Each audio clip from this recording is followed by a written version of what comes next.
Reps? Yes, fifth grade. They sent him home with physics now. Let's see. Linda, do I need to move to reconvene, or can I just say we're now Okay. I'd like to move to reconvene to our regular session. So moved. Second. May we have a roll call, please? Oh, all in favor? Aye. Excellent. We're reconvening. Let's all stand for the Pledge of Allegiance, please. And the flag is where? Where is the flag? Wave the Do we have a flag? We have no flag. All right. We'll just say it without a flag.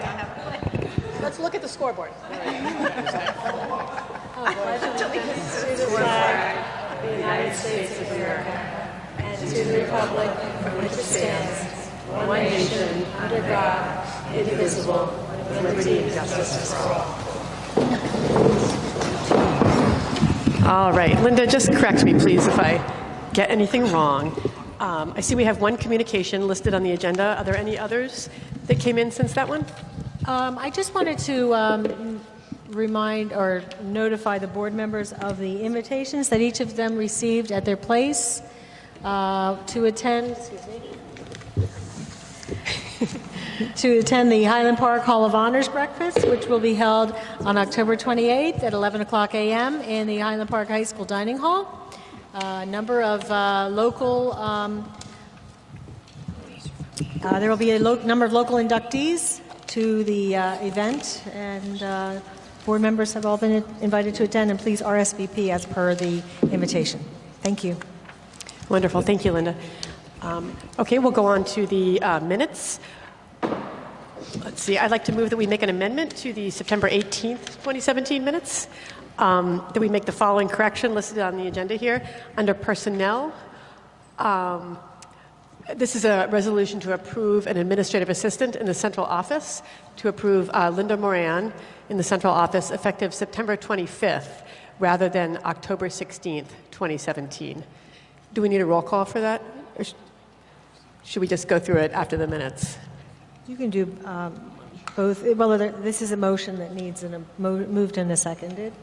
So it's up to you if you want to do that with the minutes or separately. We'll do them all together. So that's one thing we're considering regarding minutes. The next thing, I'm going to propose that we approve the minutes from the public workshop and executive sessions of September 11th and the regular public session as corrected in the manner I just read, and executive session meetings of September 18th. May I have a motion? So moved. Second? Second. Wonderful. May we have a roll call? Ms. Beyer? Yes. Is your microphone on? Is your mic on? Yes. Okay. Just need to get a little closer. Sorry. Especially here where it's echoey. Yeah, if you can't hear. We're all going to need to be closer to our mics. Mr. Krieger? Yes. Ms. Gowan? Yes. Mr. Magaziner? Yes. Ms. Pietrobono? Yes. Ms. Richardson? I'm sorry. I didn't mark her. Mr. Roslowitz? Yes. And we're on to you, Dr. Taylor. Is that it? That's it, right? Yeah. Anybody after Roslovich? No. Okay. Take it away, please. I actually would like to defer first to our student representative. Do you have a report you want to share? You don't have to. We do have a report. We also are having trouble with the Wi-Fi, so we can pull it up on our phones and read it that way. But the Do you have that available to you? oh, super. Wait, Closer to that. Very important. yeah. So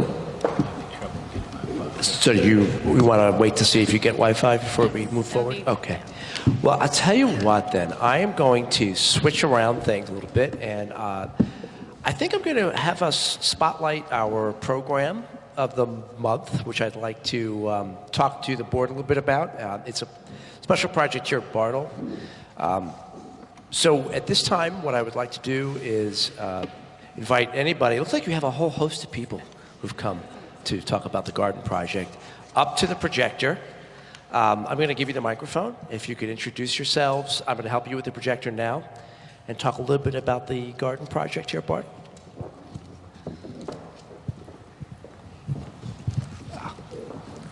Thank you, Dr. Nicosia. Ms. Gowan, I'm going to ask that you step aside. Thank you.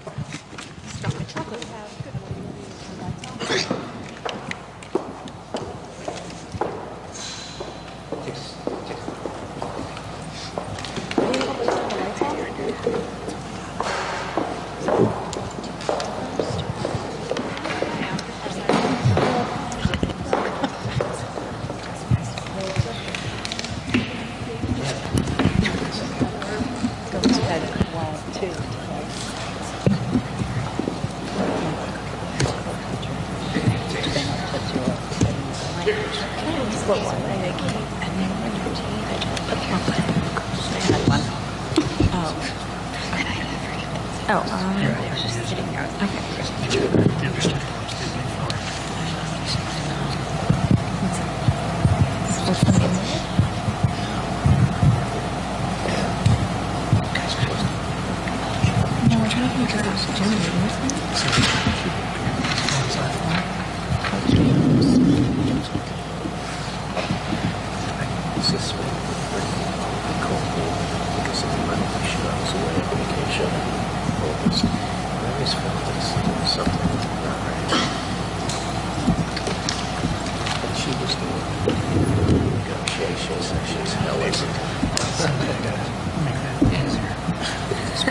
mean, that's the most secure it can be, right? Oh, I know. I mean, I agree, but I'm just saying. Always something can happen. I think I blocked better.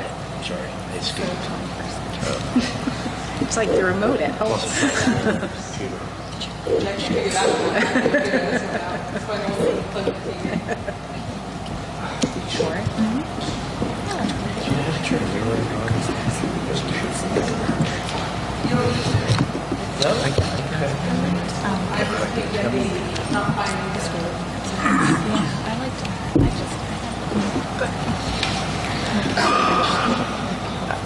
And we got it.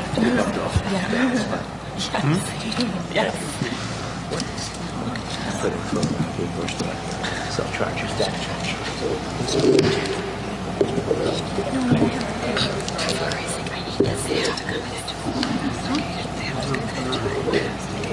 Okay, yeah. I don't know. Right? I'm so excited.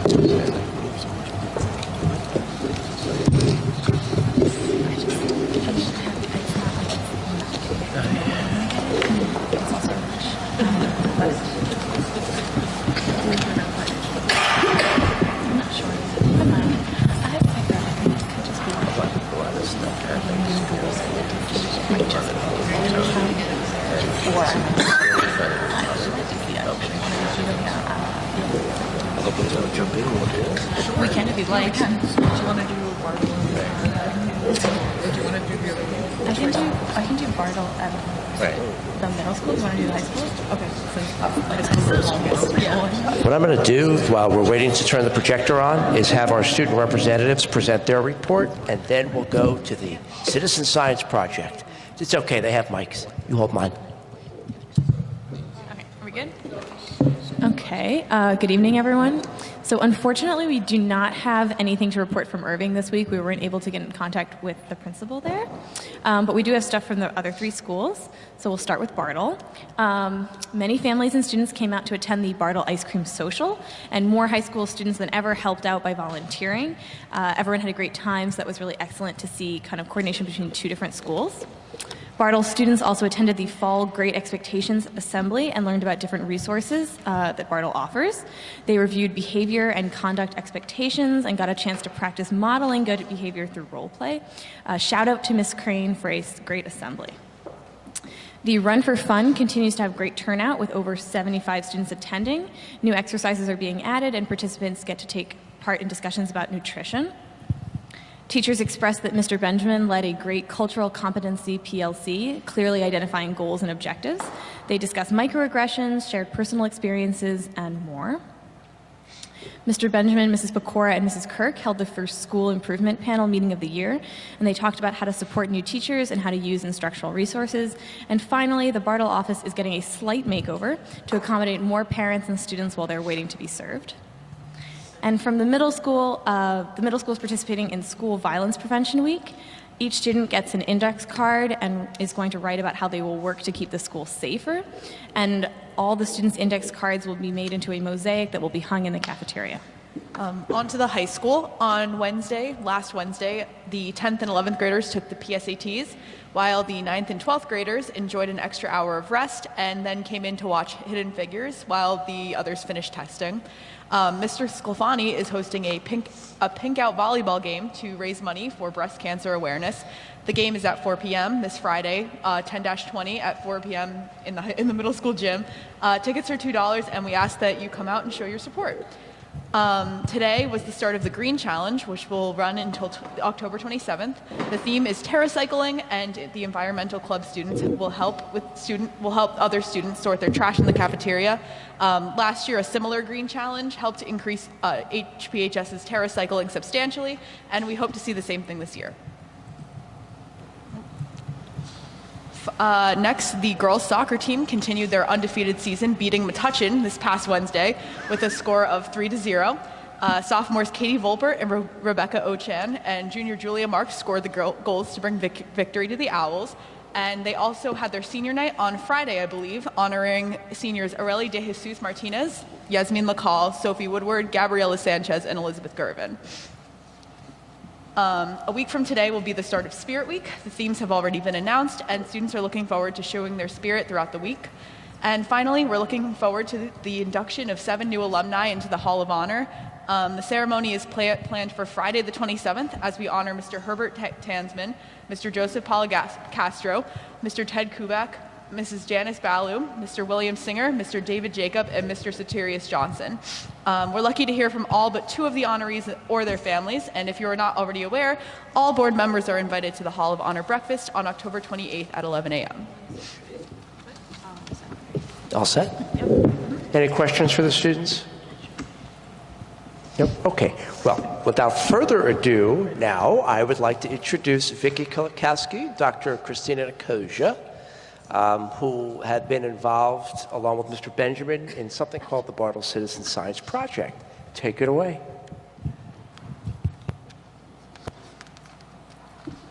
Turn it on. Now? Okay.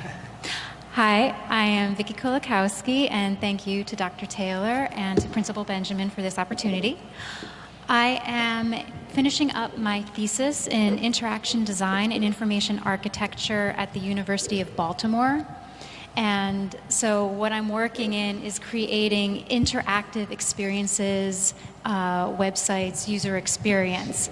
And I live just down the block on Grove, and I thought, hey, this is the perfect chance. Maybe I can do a collaboration with the school to create something near and dear to my heart, and I know we're a green town, and create like a native garden that is interactive, citizen science. So, the nice thing about a citizen science garden is it's a combination of just physical environmental awareness and taking care of your community, but it also is combined with data collection and critical thinking. And that is where Dr. Nicosia comes in. Thank you. I have the pleasure with working with Vicki, Principal Benjamin, and Teresa Schaefer-Dolan on incorporating the interactive garden as part of the science curriculum within the district and within Bartle. And so what I did was wanted to show you the alignment of the science and engineering practices in the New Jersey Student Learning Standards and how they mirror really nicely with the 21st century skills. These are the skills that are highlighted by the New Jersey Student Learning Standards that are adopted from the p21.org website, which is the Partnership for 21st Century Skills. So you can see a lot of overlap between the engineering, science and engineering practices, having students collaborate, communicate, argue from evidence, constructing explanations, analyzing and interpreting data, using math, asking questions, to the skills like collaboration, communication, global citizenry, information literate researcher, being a self-directed learner, and creative and practical problem solver. So we see nicely the mirror of both the standards and the practices with those 21st century skills. So we're excited that this garden can really tie those both together. Okay, and this is just a little summary, kind of what I introduced already about the program I'm in. And so basically we're going to start by building the garden, create it interactive by adding in sensors.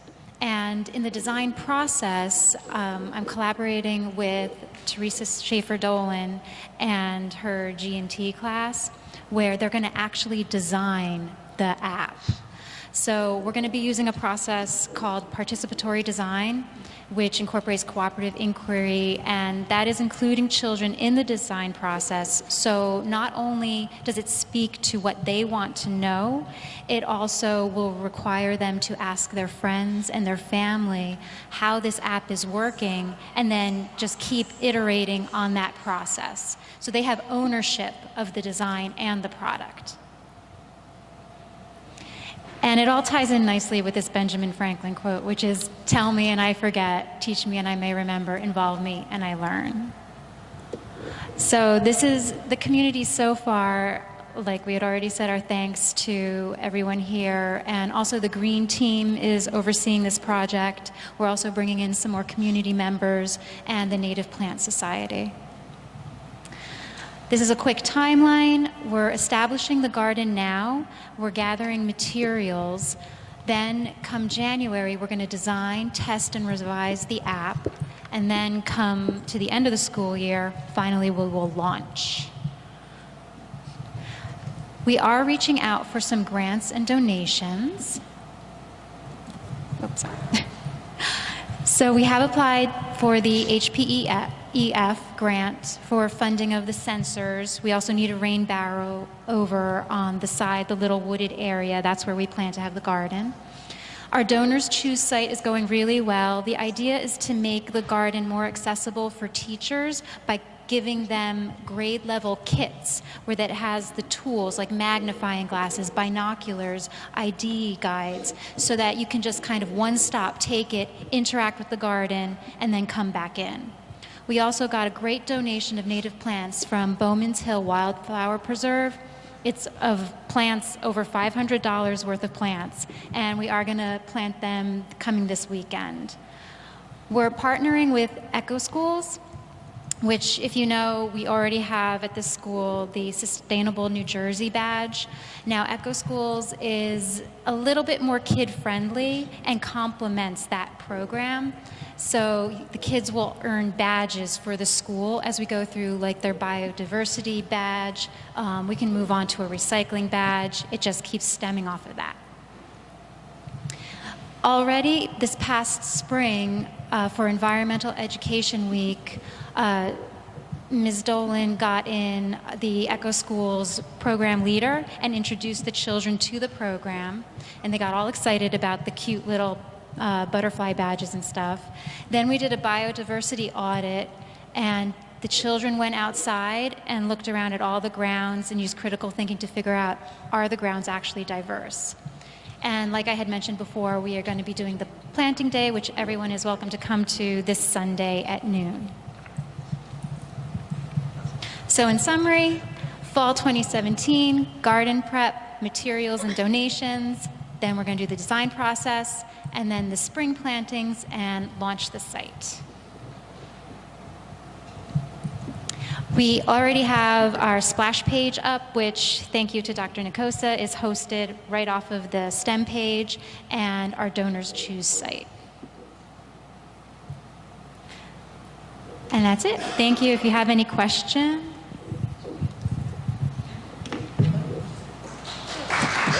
Thank you. Planting Day Sunday, right? This Sunday? This Sunday is Planting Day, correct? Okay. Great. Thank you, Dr. Nicosia, for helping with the projector. Yep, thank you. Thanks. May I ask a question? Please. Did you guys have a question first? I'm going to give you back the mic. Oh, yeah, that'd be great. Well, first of all, thank you for this work. This is really exciting. I'm someone who has a child at Bartle, and I'm really looking forward to it. You mentioned there's an app and a physical garden. What is the app? Is there an app, or is the garden itself sort of a physical app? So if we want to talk strictly coding, it will not be a native app coded in Swift or anything. Okay. But what we do plan on doing is once the children design the interface, I am going to connect it to the sensors that are outside that will be measuring temperature, humidity, light conditions, and it will be a fully responsive site where through media queries I will make it so that the app, the phone experience, the mobile experience, I want it to be different than the desktop experience. So families can go and visit the garden using their handhelds. That's fantastic. That I didn't understand. Okay. So you can go to the web page either on your computer or on the mobile and see information about the garden as it's happening, perhaps? Or Yes. as it happened recently? Yes, to make it that interactive, but also that data collection, connecting, because the environment and technology don't have to be two separate things. That's We can combine fantastic. them. That sounds Yeah. really exciting. I had another question about, maybe this is more for Dr. Taylor. I'm a little unclear on how the G&T program is working at Bartle this year. Is this really just the G&T class that will be doing this? Or is this, I'd understood that Miss Schaefer-Dolan was going to be working with the whole school. So like everybody was going to be doing the FUSE program. It was sort of G&T for everybody. We haven't launched our G&T program yet at Bartle because we're revamping it so that we Right. could focus on kids' individual strengths. I Right. told the curriculum committee briefly that Ms. Dolan is creating an assessment that would allow kids to express their different interests. So, for instance, we'll likely be identifying students who have a specialty in performance, and then being able to give them enrichment outside of their regular class in that area. Kids who have an affinity for mathematics, those who are creative writers, as opposed to the traditional model, which has been you take an aptitude test, we interview your teachers, you look at your grades, and if you score high academically, we'll pull you out and provide you additional enrichment. This new model is going to focus on individual strengths. And I promise I'm going to be sharing all the details with the curriculum committee in November, and then Ms. Dolan has been invited to come speak at the second meeting in November. That's great. Yeah, I think the board is probably going to be interested in hearing about the program before it's finalized. And that's been sort of historically a program of great interest to the board. So just as a sort of warning on that note. I hope that will non-GNT students be working on the Citizen Garden? I have a student who is in GNT, or was last year, because he does score well on academic tests, and I've always felt that it wasn't fair that he got to do this like exciting, enriching stuff that wasn't available for the whole school. I mean, I'll just make a plug here. I know we're not having a discussion of it, for trying to find everybody's individual strengths and, bringing everybody into the Citizen Garden, because it sounds wonderful. And frankly, my son's friends that are not in the GNT program or were not in the old GNT program would love the enrichment that we're seeing here. I mean, I think this might bring some people back into engagement with school. As it's currently planned, will there be non-GNT students involved in the Citizen Garden? It's not just going to be a small group of variously talented children? Sure, I'll speak to a little bit about that. Thank What you. Vicki was talking about was how the students in their science classes can go out and be part of the interactive garden and contribute to the data collection. So we're trying to make these kits in a way so teachers can just grab the kit and go out there and collect the data. Citizen science is a really big field. There's a lot of great websites in which normal citizens can go and collect data and contribute to science. And so that's what we are hoping, that as we can develop the curriculum more, add these components, so any grade level teacher can pick up the sort of basket of stuff, go out there and have the students interact with the garden, but also contribute to the data on the back end. Oh, that's great. I didn't know that citizen science was a thing, a term of art. That's wonderful. So there'll be a whole school involvement here. Absolutely. What is the special, like limited to GNT involvement? What is that part of the program? Is it building the website, or yeah, maybe? Yes, so the Okay. core design team, as it's set up now, will be one of the G&T cycles. Okay. However, we do want to plan, part of the design process is testing the app. So we do want to involve all the grades, and we want to invite even families to come in, and we were trying to think about how to create like a family testing day. That'd be great. Because that's an incredibly important part of the design process. To get that feedback, you note all the bugs, and Right. then you take it into account for your next iteration. So that's how we Right. imagined to include more than just a core small group in that particular process. I see. That sounds wonderful. I mean, you have a whole school full of beta testers, right? I do think that if we're revamping the GNT program to focus on other areas like performance, there's no real rational reason to sort of say, you high-performing performers, you artistic, you who excel in art, in vocal music, in whatever, you guys come and work on this app. And here's some student who's not in GNT but who likes science. Yeah, it just seems like there's a little bit of a disconnect there. there's no reason to say you're a great clarinet player, so you come over here and work on the app. You know, and this other person here who's not a great clarinet player and is not a GNT student, but really likes science and coding. I hope that we'll consider making the entire thing as accessible as possible to people who are interested in it, not just the GNT students, particularly if our GNT program is going to reach out to students who might not like coding. I mean, if this is going to be a more diverse GNT class, who's to say they're going to enjoy coding, you know? I know plenty of kids who enjoy coding, and they're not necessarily going to be, they don't play clarinet or score highly on tests. Okay, I just want to put in a plug for that. It sounds wonderful. I don't mean to be so challenging. I want to make sure that all the kids get a benefit from this, and it sounds like they will. Thank you. Any other questions or comments? Well then, thank you for being here, and you're welcome to stay through the student spotlight, or you can leave. We won't be offended. I want to thank the Bartle staff who was here. I'm thinking that you might have been here to support our student spotlight, or you're just here because you're here and you love Bartle. Either way, or it was convenient, we're here in your school, right? So either way, Mr. Benjamin, you look beautiful. I love the suit. Come on up. You're all ready to go. Unfortunately, the student we want to spotlight couldn't be here tonight, but we want to talk about him publicly and then present it with a certificate. We did this once before. Mr. Benjamin and I took a picture in my office of a student. And perhaps someone could give him the time on the video. You could send the parents, you know, it's on the video at 7:59, or, you know, 1 hour and whatever. I mean, really, that'd be great. So the family could see the video. Well, his teacher's here, so that's, you know. That's all done. Ms. Dobrowski's here. That's so, all done. I'm sorry. I didn't mean to micromanage. Sorry about that. So Hassan, hi. How are you out there in HP land? Good evening, Dr. Taylor, members of the board, and the community at large. Thanks for having these events, truly, and I love when they're here at Bartle because it gets to showcase all the great things that are happening here. It also gets to showcase the best of who we are as a learning community. Quick proverb, because you know I never can start anything without giving a wonderful, fabulous quote, if you will. A clear conscience is far more valuable than money.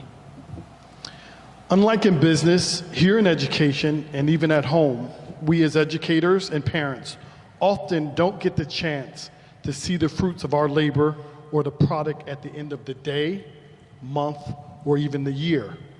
Countless hours toiling over lesson plans just to ensure a 20 to 40-minute lesson is executed to perfection, all to develop a child's capacity to learn perpetually. Kneeling down, smiling, conferencing, and offering words of encouragement 5 to 10 times a day to a child is what we hope will inspire that child to know and feel that they matter and can do more. Aristotle said, and I absolutely love this quote, "Pleasure in the job puts perfection in the work." Each day, we as educators and as parents put in the work with no guarantee or certainty that our efforts will render smarter, more curious, thoughtful, and caring children. But nonetheless, we engage this endless pursuit, just hoping and expecting to see our best selves and our teachings in our children.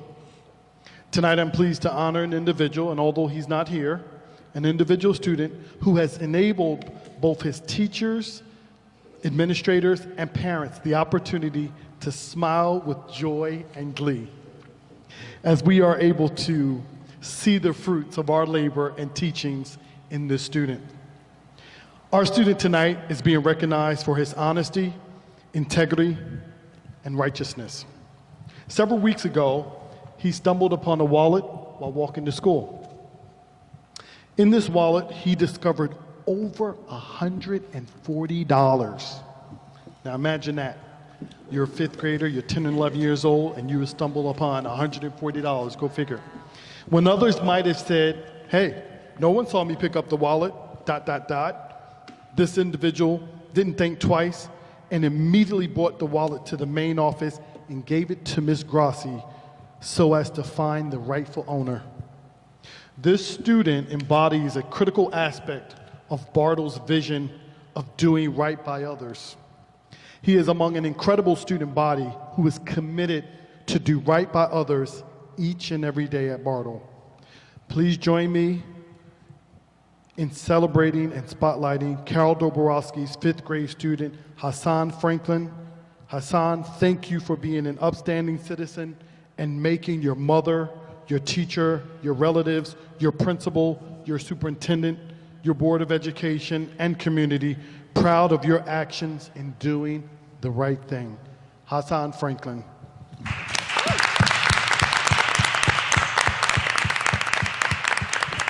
Here to accept Hassan's award is his very wonderful teacher, Carol Doborowski. Give him another round of applause.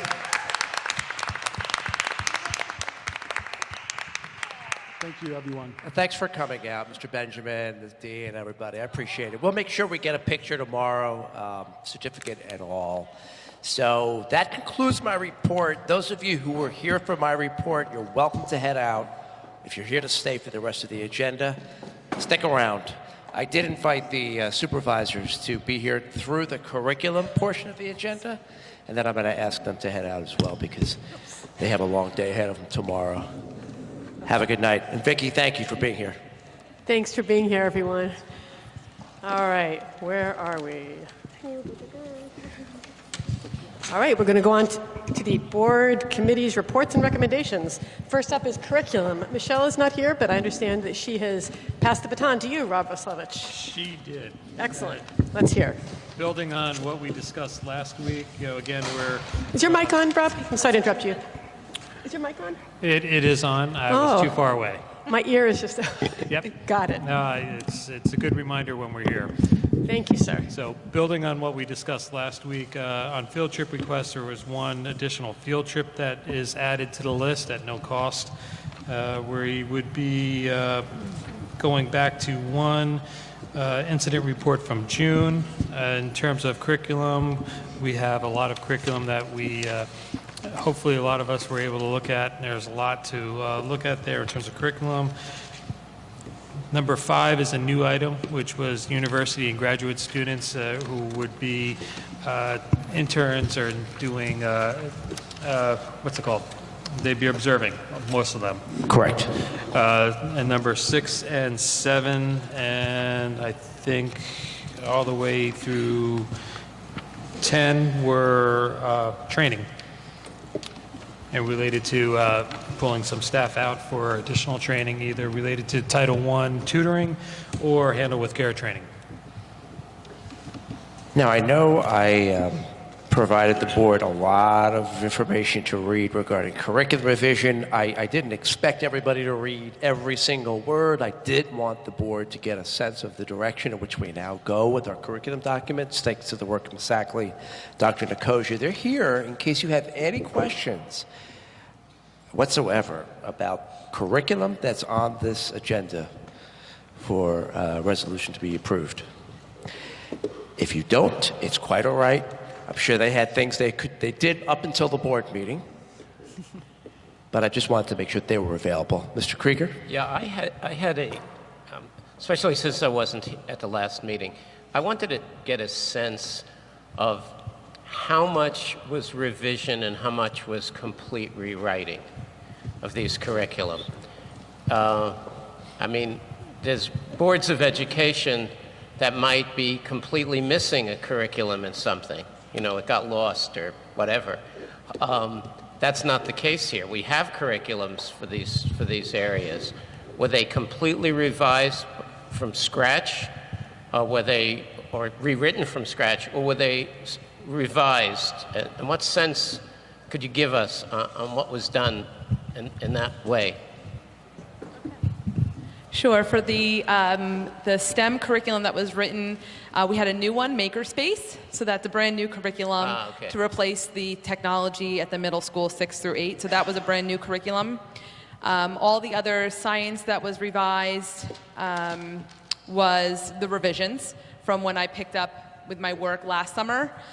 some revisions needed to be done based on best practices in creating performance task assessments and opportunities, learning opportunities to really meet the science and engineering practices within the curriculum. And then 5th grade mathematics was pretty much a brand new curriculum. When I started in looking at the documents, they were pretty much about 109 to 120 pages of a program that the school adopted many years ago called Everyday Math. That is a program, it's not necessarily curriculum, so we wanted to make sure we created withstanding curriculum regardless of programming, so that we were meeting the New Jersey student learning standards and the needs of all students in the classroom. And then that was a resource that we were able to pull from. If you read the document, you'll see examples of where everyday math was applicable, the learning opportunities that were in the program. So that was a relatively new document as well. What do you do? What do you do in cases that interest me a lot? AP Computer Science, AP Physics. How do you do that? I mean, is that taken from the textbook / curriculum that we've adopted, that we're going to use? Is it taken based on who's going to teach it, working on it? How do you do something like that? Because that's a difficult problem, especially in computer science and physics, both of them changing so much. So those are usually revised from what the AP board brings down. So the teachers go to their AP summer courses, and then from there they get the learning opportunities, the standards, the assessments from the program, from the AP board, and then we use that to create our curriculum. Got it. So that's more driven by the AP regulation board rather than more locally. Cool, thank you. You're welcome. Scott? Yeah.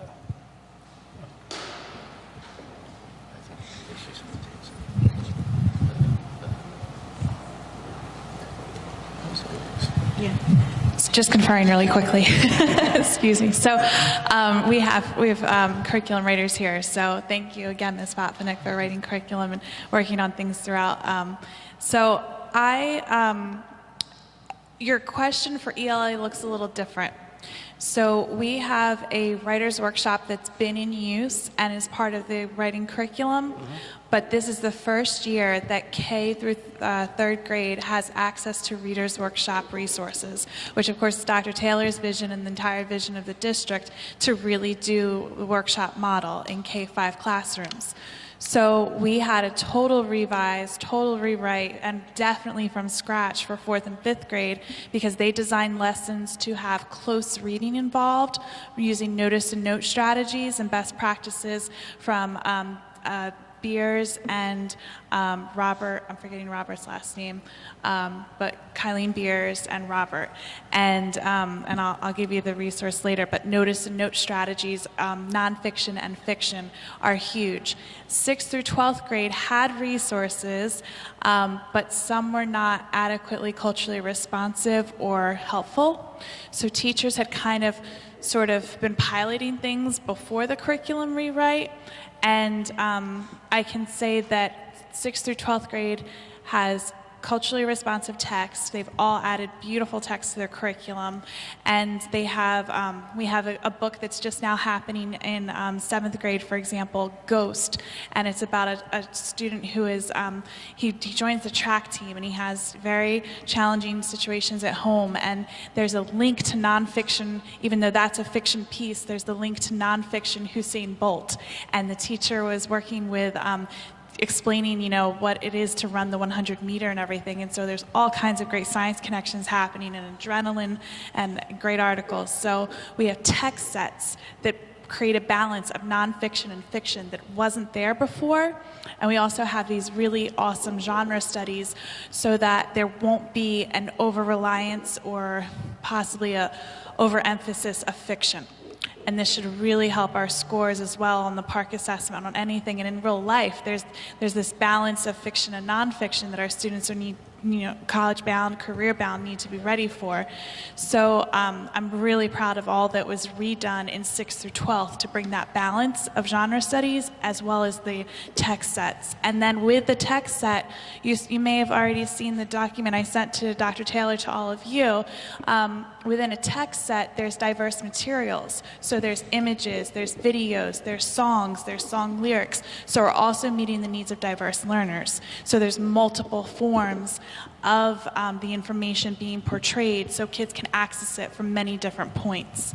And there's options for teachers to use it in small group or reteach. So I would say that there's some revolutionary ideas, even though it's a revision. So. One of the things I hope you noticed when you looked at the curriculum guides is that they all include much more extensive modification charts than we've had in the past. And that is mostly a result of the strategic planning focus area 2 that has us differentiating instruction. So that's one of the things I'm most proud of, the work that you did with the teachers. Any other questions? Yeah, could Dr. Nicosia review a little bit more about the Makerspace, since that's a new program, if you don't mind, some highlights? Yes, it's one of my favorite topics. It's so far it's been going really, really well. We're actually able to score some money through a Title IV grant to outfit the program with little bits and makey, circuit kits. But the idea is students will be solving real-world problems, one for each grade level as they go through a quarter. So for example, the students in 7th grade will be requiring to be demonstrating that they're good digitally literate citizens. So they have to educate others on how to be a good digitally literate citizen. So the idea is they're learning about those 8.1 and 8.2 technology standards, but through a real-world scenario. And they have basically any platform, any means by which they want to solve the problem, communicate the problem. So the traditional technology standards that were addressed previously are still in the curriculum, but in a more innovative way through a problem-based learning approach. So they still have to articulate their solution. So that could be through a Google presentation or a PowerPoint, or through a Word document if they're writing a letter or making a video. So they have an opportunity for a green screen and do video production. So they have all these opportunities in how they want to solve their problems. In addition, the course every day starts off with a quick fire challenge. So students get to pick their quick fire challenge. So they do the solo cup challenges. They have to engineer a holder to bring a ball down a 6-foot slant at the best time and stuff like that. So they're doing these sort of engineering and kind of design challenges as a way to get their brains thinking, working collaboratively and thinking like in the STEM world, to be able to then engage in their Makerspace curriculum. Wonderful. Great. Thank you.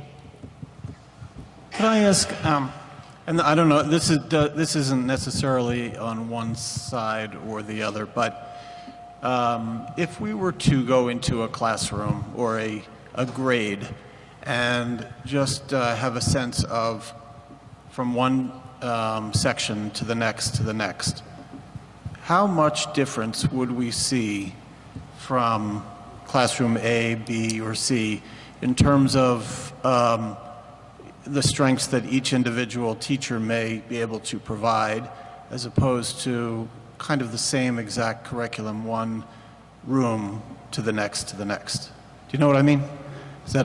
That's a great question. And do you have an answer? Because you're looking like you do, and exactly if you want to chime in, you're welcome to, but you don't have to. So curriculum was revised and created in a way so that a teacher could, when they were doing their lesson plans, sort of use data to inform their instruction. So like Ms. Ackley was saying, there's a lot of opportunities for differentiated instruction within the curriculum. So the hope is that the teachers realize, okay, here's my group of students that I have as learners, and then I'm going to go to the curriculum and pull out what I need to in order to meet their needs. So if I have students that need enrichment in a certain topic, I can go to the curriculum document and find those activities, those learning opportunities to meet those students' needs. Same thing if they have some struggling learners in their classroom. How can they go and find the learning opportunities that'll meet those students' needs? So that's one thing that we're really most proud about with the curriculum that we're presenting to you for approval, is that although it may look slightly different in every classroom, it's still pulling from the same set of resources. So what you should see if you go into a classroom is truly differentiated instruction. So it's not a program in which all teachers at 8:53 are doing one particular thing. It's that they're doing what's best for their students, culminating from that. And we'd like to say the curriculum is a living document, because even to just last week or a couple weeks ago, the 5th grade teachers went for more Conquer Math training, and they opened up their Google Doc and they started typing in another color some more strategies to meet the needs of learners within that document. So it's a living document that we're still adding more resources to help meet the needs of all the learners. Do you want to add anything? The one thing I would add for ELA, like I said, thanks to your support and all of your help, we were able to add resources. So the curriculum unifies the objectives within the Reader's Workshop and within the Writer's Workshop. So everyone across 5th grade needs to know how to start looking closely at nonfiction text and asking tough questions and analyzing author's bias. But then the resources I use for my English language learners and for my inclusive students with IEPs, those are all available through the text sets, and the teachers make those decisions and choices as to implementation. So you're going to have variances in what it looks like within the classroom, but yet the same objectives, if that helps. And for reading, the strategies, the core of what each child will be able to do at the end of that grade level stays the same because of what's happening in the Reader's Workshop, if that makes sense. So they're growing each year, and like I said, there's a great progression and now consistency that way. One other very quick question. Are we still teaching To Kill a Mockingbird? He's referring to the latest news story on the censorship of To Kill a Mockingbird, right? Are we? I think in Mississippi we are, aren't we? Is it one of our texts? 10th grade. Microphone? It was 10th grade. We read it in 10th grade. I know my 9th graders just finished reading Catcher in the Rye. They just finished Catcher in the Rye, and they have the color purple coming up. So they have awesome things coming their way. And also the Joy Luck Club happens in 9th grade. They'll be reading that soon. So like I said, culturally responsive text. A school community took offense to the use of an expletive to refer to African Americans in To Kill a Mockingbird, so they censored the book, which is what I think Mr. Magazine is referring to. Any other questions? Yeah, I'm still curious about the text sets and how rigid those text sets That's a great are question. within the classroom. I'm going to bring Ms. Ackley back. Here, I'm going to give you the mic. I don't know if an exemplar was already given to you as a Google Doc link, but I'll do that. So I think you should be able to, within the curriculum document, be able to open each hyperlink. But for example, I set the goal of having for the high school teachers and for middle school teachers as well as having text sets in at least 2 out of the 4 units. Mr. McCrae did a brilliant job with the curriculum writing. He has a text set for every unit he's teaching, which is outstanding. So it's not rigid. It is a living document, just as it is for math and science. So as they're finding more resources, they're continually adding to it as well. But it's really up to the students in their classroom to determine how they're using the materials. For example, News ELA is an excellent resource, and you change the Lexile level, so the readability for kids can vary from helping a student with an IEP to challenging a student who's part of like enrichment and gifted and talented. So I have multiple resources available just even from that one website, which is awesome. And it's also available in Spanish and other languages. So there's great things. So when it lists Romeo and Juliet within the ELA for, I think that's 7th grade, it doesn't necessarily mean that every student would be reading Romeo and Juliet. They might be reading a variation on it. There are 2 different versions of that one available from our current collection. And also there's supplemental support for Romeo and Juliet that the teacher has. Yeah, great question. Great question. Thank you, Ms. Ackley. Did you have a question, Ms. Gowan?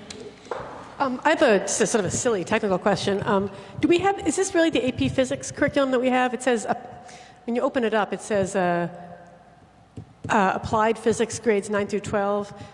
I just wonder if maybe the board has the wrong document. This is not really a question for you. Yeah. It looks like we might have the wrong document. But that's not for you. That's for Dr. Taylor. So, okay. I'm not sure. It's different from the other physics curriculum, but... doesn't really look like AP. So, I don't know. I could hover over your shoulder and I could sit down and we could take a look together. I mean, it's, I'm sure there's a wonderful AP physics curriculum. I just haven't had a chance to look at it. Thank you. Any other questions? One more, Scott. Please. Can someone please describe exactly again what is service-based learning and how that applies, where that is? I can in a nutshell, but if you want, it's an extension of the Be the Change program in 6th grade. It's an elective, but Ms. Ackley?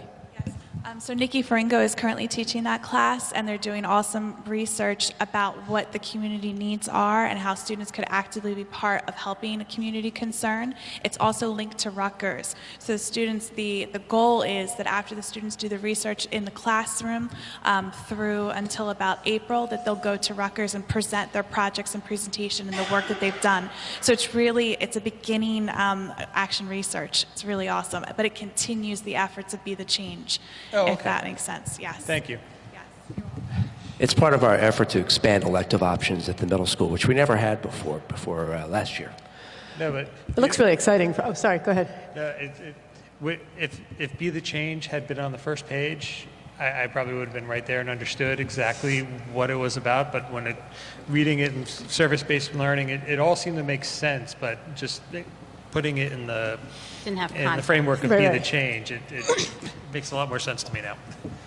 It looks great. It looks like a much more intensive version of Be the Change where you actually learn you learn in more detail how to ask interview questions, how to write letters, how to identify people that you want to talk to. It looks fantastic, in my inexpert opinion. Well, if there are no other questions or comments, I am going to send Dr. Ackley. I've just given you a doctorate. Dr. Nicosia and Ms. Ackley. One of our student reps. It's about the personal health and fitness, or the personal fitness class, so I don't know if either of you actually is like particularly expert in this area or whatever, but because students aren't actually coming in for that class, or as my understanding, many students in that class aren't coming in, how does the curriculum affect It's an them? elective for the first period students who come. Right, okay. So it's only offered to those students who elect to come first period. So, okay, so all of the students have been exempt from it who are technically enrolled? Like, my understanding is that there's 3 sport athletes who are enrolled in personal fitness and don't. Is that a different class? Okay, so I think I can answer your question by explaining what's going on with that in general. So students who are involved in an organized sport or could be dancers or do something that's physical fitness related can be exempt from PE in general, not just that course, but PE as well, as long as they qualify by going through a process we call option 2. Okay. So later in the agenda, you'll see that I'm recommending the approval of some teachers, I think Ms. Shimon in particular, to supervise option 2. So this first period really doesn't have anything to do with the exempted students. It's just an additional elective for kids who love personal wellness. Yeah, I guess I'm confused because in terms of like the vernacular at the high school, we refer to the people who are 3 sport athletes as kind of being in this, but they're actually option 2. That's correct? Right? Okay. Yeah. Thank you. Good question. Okay. Have a good night, supervisors. Thanks for being here. And I think that's it, well, for curriculum at least. Okay, great. Thank you, everybody, for coming. We will now move on to finance and facilities. Mark, are you ready for us? And for people watching, of course, this is our voting meeting, so we have discussed most of this stuff last week. I was not present, but I assume we discussed. I actually wasn't present either, Oh, boy. but you don't know, I guess. Because I wasn't present. And Rob, you went through these. So there are a few new ones. Numbers 12, 13, 14, and 15. Treasurer's report, Board Secretary's report, Board of Ed certifications, and approval of budget transfers are all new. There's 2 new people being approved as contractors in number 16. And I think that is all. But there's nothing, Rob, do you have anything to add? There's nothing very unusual in these. No, there were some items that we were discussing in our finance meeting that were related to some changes necessitating additional staffing, that kind of thing. But in terms of, what we're seeing on this week's agenda, it's really stuff that we discussed last week. Okay, so we'll be hearing about the... Are these the new backboards that we were talking about, that were donated? Are they new? They look new. Yep, there they are. Beautiful. They're pretty nice. So I expect we'll be hearing about these staffing changes? Oh, I do have a question about the motion. On the finance, I am the recipient of the travel approval in number 9. Should I not be moving that, Linda? You can move it, but you need to abstain. Each board member who is mentioned on a motion Right. needs to abstain from that particular item. Right, so I need to abstain on 9, When- and when you- Rob yeah, needs when you to provide the Abstain on motion. 11. when we do it. Yes, when 11. you provide your vote, that you'd abstain on those items. Okay, thank you. All right, are there any questions for the Finance Committee? And are there any additional curriculum questions? I neglected to ask that general question. Okay. Okay, we will move on to, which one have we not done? Personnel. Is that next? Yes, Personnel and Communications. Judy? Okay. Thank you. I'm just going to read in the new things on the agenda from last week and a couple of corrections on the agenda. So number 8, we have the resignation of the Supervisor of Curriculum and Instruction, Suzanne Ackley. That will be making her last day in the district November 27th, and I would like to, on behalf of the board, thank her for her work on behalf of the curriculum. As you can see from her presentation tonight, she did a lot of good work, so thank her for that. And then we have number 11 on the Schedule B positions. We have an add-in for wrestling, Evan Roger Farmer. Let's see. We have a little bit of a change in number 17, approval of disability leave of absence. The estimated date of return for this employee is November 4th, which was formerly October 6th.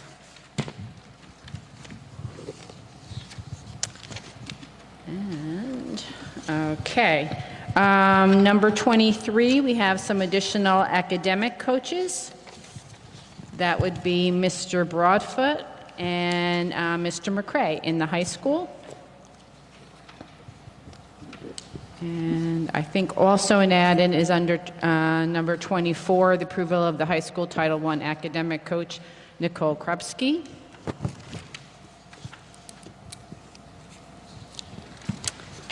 And, we have a correction, I think, on number 30. I think it says...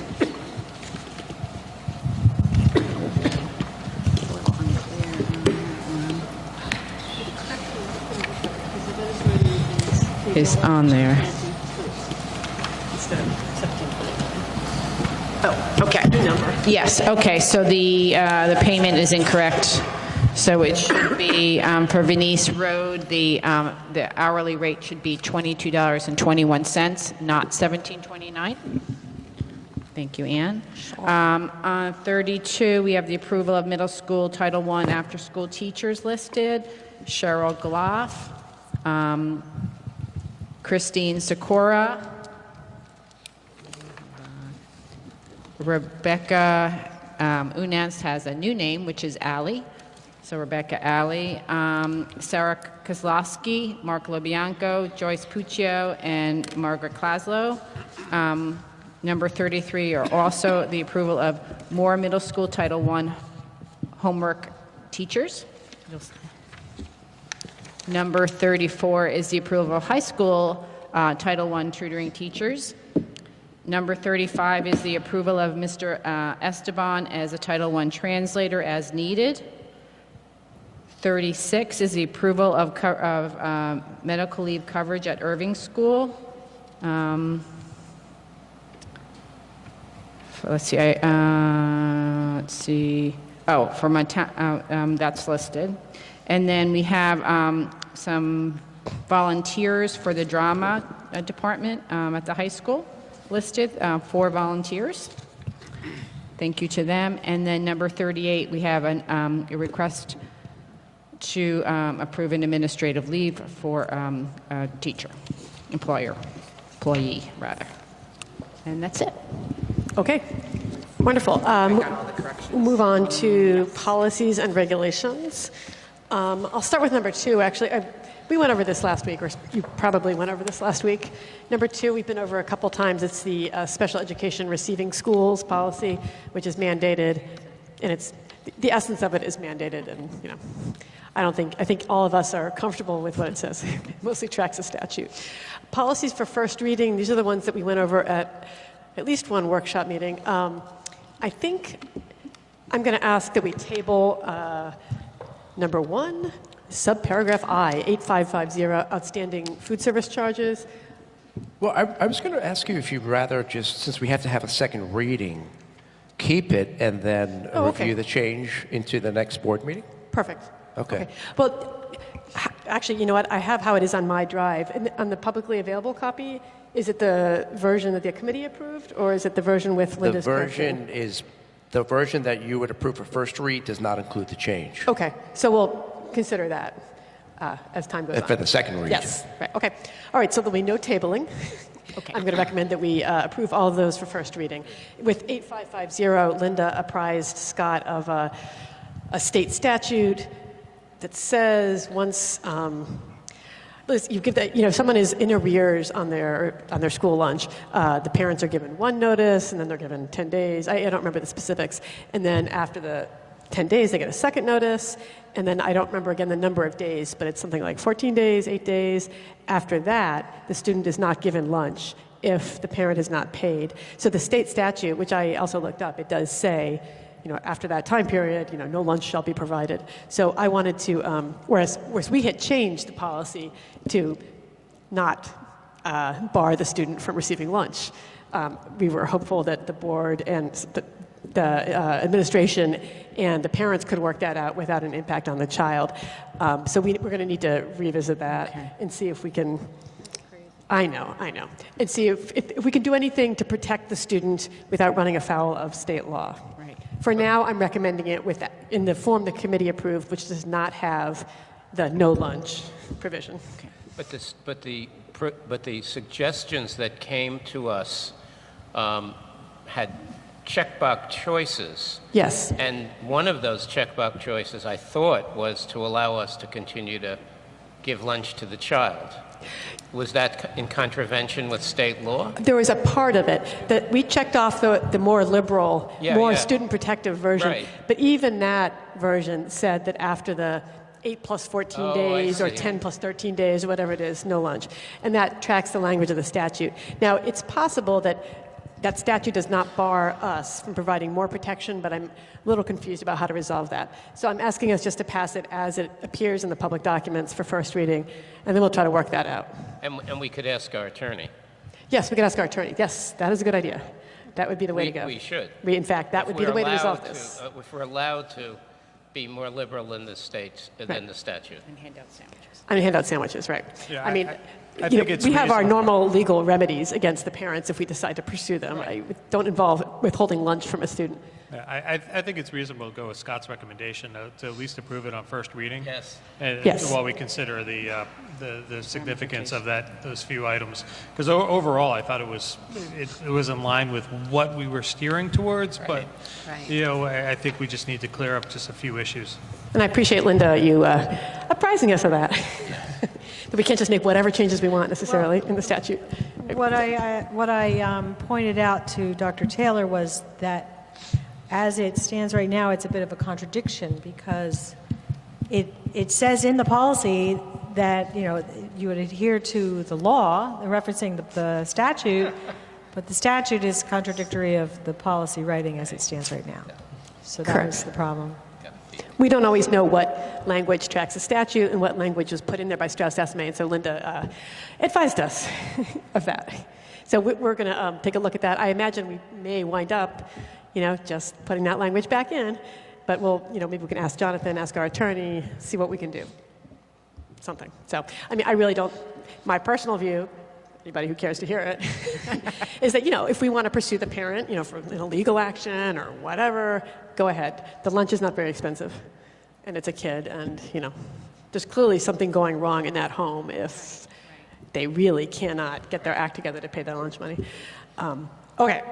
So let's see, that's policy. Equity and excellence, Sharice went home in the middle of executive session. She was sick, so she hasn't assigned this to anybody else. Scott, do you know if there's been a committee meeting? There has not. There was There has not. Oh, you guys, I'm sorry. I forgot who was on the committee.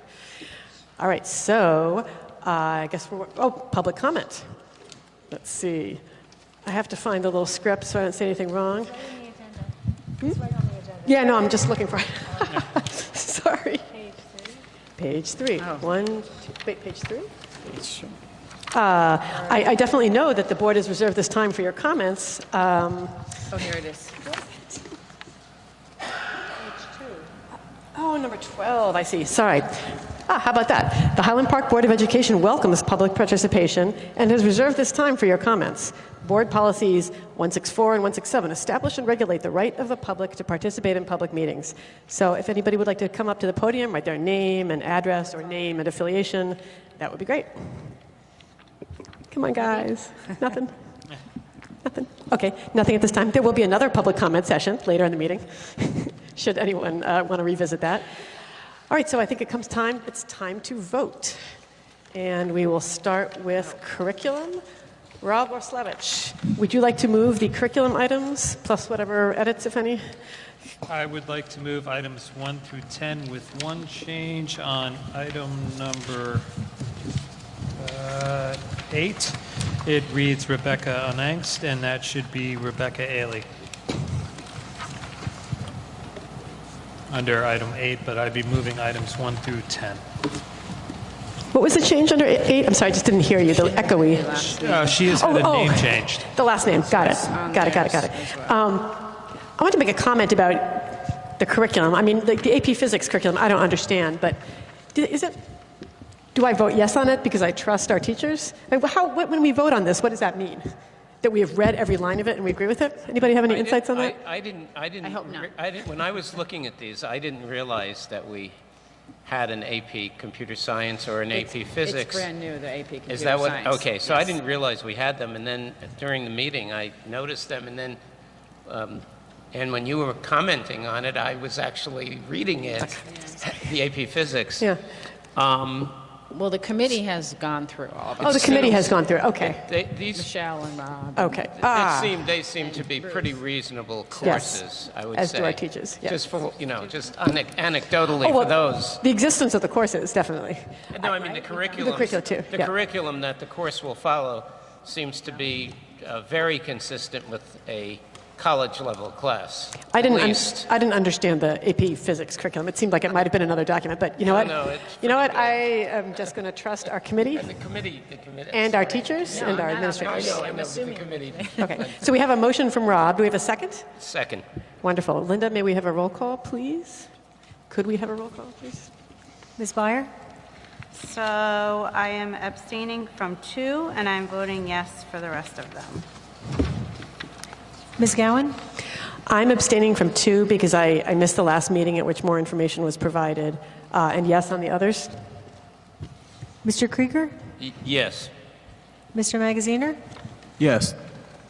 Ms. Pietrobono? Yes. Mr. Roslowitz? Yes. Okay. Moving on to finance and facilities. Mark, would you like to move the finance items? Yeah, I'd like to move numbers 1 through 24. Is there a second? Second. Okay. Can we have a roll call, please? Ms. Beyer? Yes. Ms. Gowan? Yes. Mr. Krieger? Yes on 1 through 8, yes on 10 through 24, and abstain on 9. Mr. Magaziner? Yes on everything but 11, abstain from number 11. Ms. Pietrobono? Yes. Mr. Roslowitz? Yes. Okay, personnel and communication. I would like to move items 1 through 38 with the changes that I read in. May I have a second? Is there a second? Second. Can we have a roll call, please? Ms. Byer? Yes. Ms. Gowan? Yes. Mr. Krieger? Yes.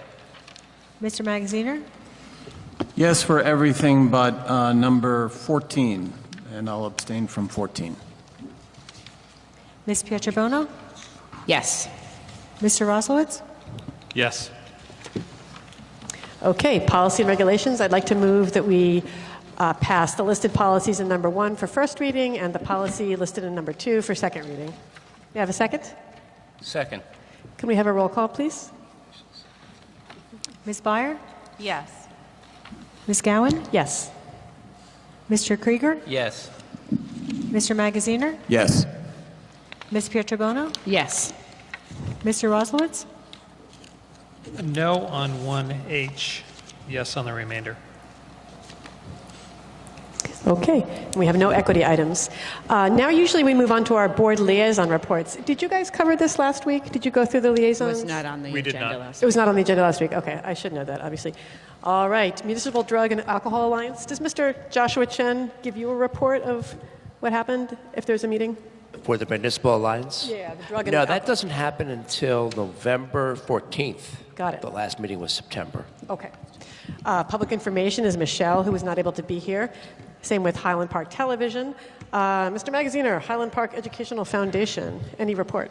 Well, I attended the meeting. It was mostly a reorganization meeting. There are a couple of additional members, which is good to see, but nothing too I shouldn't say too significant, but nothing of public interest to report. I will say to the board, my notes show that the next meeting, the October meeting, is the 24th, and so I'm not going to be available. So if anyone would like to attend in my stead, that is available. That meeting is in the superintendent's office. Would you mind sending out an email to remind those of us who shall. are not I present? shall. And those of us who might not take notes accurately? All right. Commission for Universal Access, was there anything, Judy? I was not able to attend, but I reached out to the chair of the committee, and she wanted to say, hold on, that the commission is very happy about how much help Ms. Boudin and Dr. Taylor have been helping make CPAC stronger. And when I asked her what you had been doing, she said that you were helping provide childcare and line up speakers and agreed to let CPAC give an award at the end of the year to a teacher and a para. And you were giving professional development to teachers and paras that attend workshops so they can get to have more. So she wanted to give a shout out to the administration. Wonderful. Do we have a report on the public library meeting from Ms. Ackley? That meeting is Monday night, a week from today. Okay. Actually, can I do a little library shout out yes, we had from a library mention from Judy. Yes, so I think at her last meeting that Suzanne went, there was a reference to something that's coming up on the November 7th ballot. It's called the New Jersey Library Construction Bond Act. And as an administrator at a library, I can't tell anyone how to vote, but I wanted to provide everybody with just a little bit of information. And basically what this, if it passes, the Bond Act would provide, the state would provide monies for construction and renovation projects throughout the state of New Jersey. And it's a one-on-one match of state and local dollars. So if, say, the Highland Park Library or the Highland Park Town wanted to have the library do a project, they could apply for matching funds. So that's coming up on the ballot. So I'm just going to give an information sheet to everybody so we'll have a group of informed voters here. So if the town wanted assistance in paying for the leaky roof at our library, then Yes. perhaps this ballot measure might help them by getting extra Correct. funds from the Yes. state. Yeah. And So if anybody is thinking about whether to vote We yes. haven't had anything like this on the agenda on the ballot for a long time. You might remember a few years back when they did the same thing for state universities, and there was a lot more construction with that. So it's the same idea, but this is actually a one-to-one match. So. As an always underfunded yes. public school system, I'm not sure that Judy is allowed to advocate for a particular position since she's a professional librarian. But certainly as a perpetually underfunded school system, we encourage people to vote yes on this because we need all the outside the school resources that we can get to support our teachers, particularly our ELL. Strong community, helps strong the library, schools. strong community, all those things. Yes. Okay. Let's see, shared services, that's Darcy. Do you also deal with shared services? Do you also go to the shared services meetings? Or is No, that committee has not gotten off the ground. I didn't think so. Okay. Ruth, CPAC? So just to piggyback what Judy was saying, the first CPAC official formal meeting of the year is tomorrow night at Highland Park Middle School, and it's a workshop, Strategies for Reducing Challenging Behavior. So they have a speaker coming in, and there's babysitting, but at this point it is too late to sign up for that. Hopefully people who needed it signed up last night by 6 o'clock. But that is tomorrow at 7, so I am planning on it, ongoing. So That sounds great. I'd like to go too. I don't know if this is the appropriate time, but since I'm the acting president, I'm going to just make time for it by fiat. I would encourage the administration to really consider changing or altering the method of getting notices out to people. I mean, I don't remember getting a CPAC notice. I imagine it might have been one of 10 PDFs that I received in an email and then either said I would open later or tried to open and then my phone crashed. I would really like to see us move toward a system where we at least have in plain text the basic information. CPAC meeting Tuesday night, 6 o'clock, must apply for daycare by, childcare by whatever date. Because I know from speaking with the parents in my circle that PDFs are hard to open on slow phones. It's maybe different on an iPhone, but if you have a cheap Android phone, it takes a long time.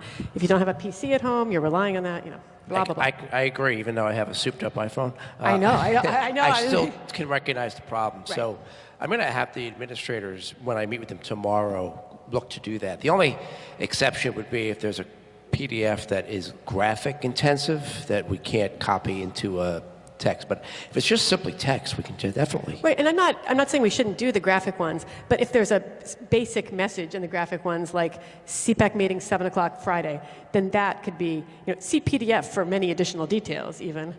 I think that would be really helpful. I mean, I just know people aren't reading them. And when I give my report, which I actually will now, jump ahead, if that would be, I think it would be a jump ahead. Oh, you're not finished. Are you finished with the CPAC? Yeah. Oh, okay. I didn't mean to. So actually, I can go ahead and give my report on human relations. And one thing Human Relations was disappointed about was that the Human Relations Commission was the attendance at the September 11th day of discussion, which of course is not run by the school, but I would guess that the school possibly tried to help and sent out a notice or two. I know I didn't receive one from the school. My guess is possibly it was a PDF saying, please read all these PDFs, and then I didn't. I got busy and didn't go back to it. So I'm glad that the school is considering that. I certainly don't mean like, let's get rid of PDFs, but if we could just get a little nugget of information there in the email itself. Okay. So actually, I think I'm not skipping ahead because Sharice is not here. Yeah, then Human Relations. That was the main school relevant thing at the last Human Relations Commission meeting. They're planning for Martin Luther King Day, which, will that be, wait a minute, what month is it? It's January. Okay, I forget what month we are in now. Will we be hosting the Martin Luther King Day celebration as we usually do? Can you repeat that? I'm having a hard time with the echo. So echoey. The Martin Luther King Day celebration, will that be in the high school as it frequently is? Yes. The Yes. town, okay, great. Yep. So watch for announcements on that. Let's see, next is Board of Health. Board of Health meeting is this Thursday. Wonderful. Green Team, Mr. Ruslevich, has there been a meeting? On the Green Team, I don't have any update at this time. Wonderful.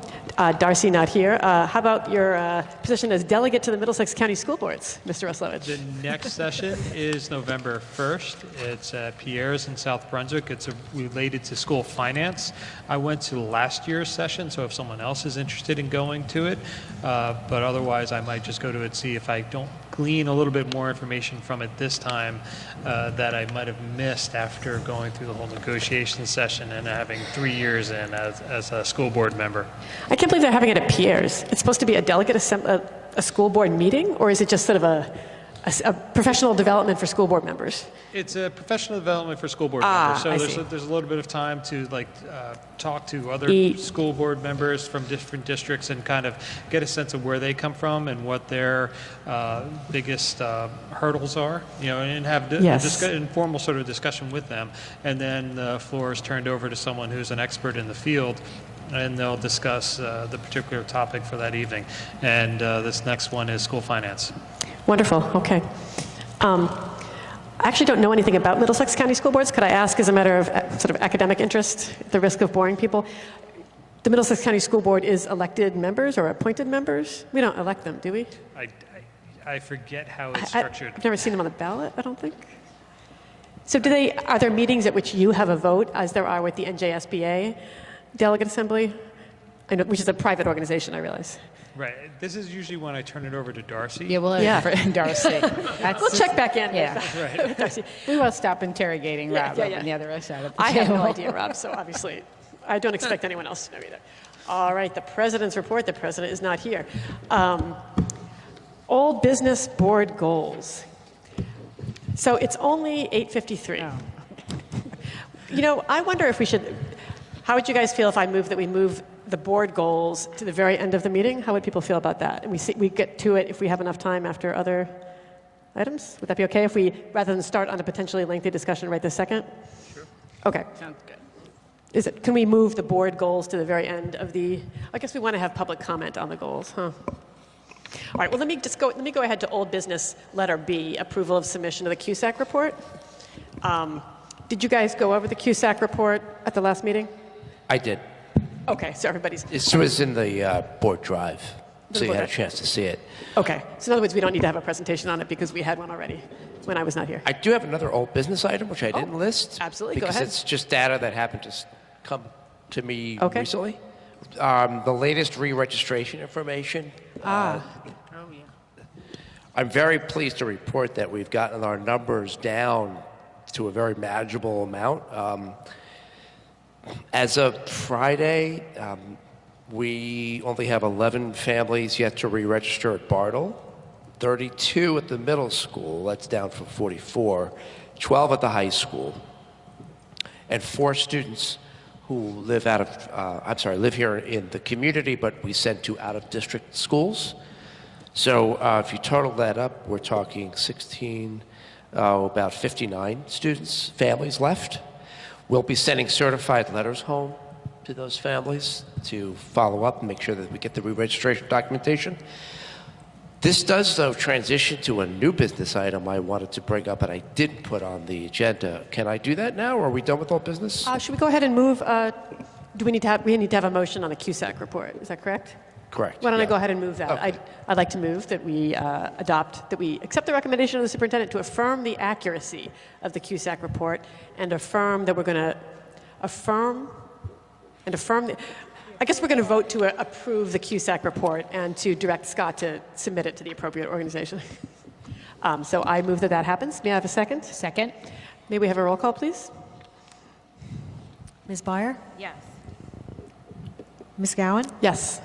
Mr. Krieger? Yes. Mr. Magaziner? Yes. Ms. Pietrobono? Yes. Mr. Roslowitz? Yes. Okay, so why don't we go into old business re-registration, and then after that we'll discussing the board goals. Take it away, Scott. Okay. It came to our Director of Special Services' attention that one of our families of a child who we do send out of district may not be residing in Highland Park. We've been investigating the matter for over a month, and we had to defer it to our board attorney because it's a delicate situation. Our board attorney is recommending that we hire a private investigator to help research the matter of residency.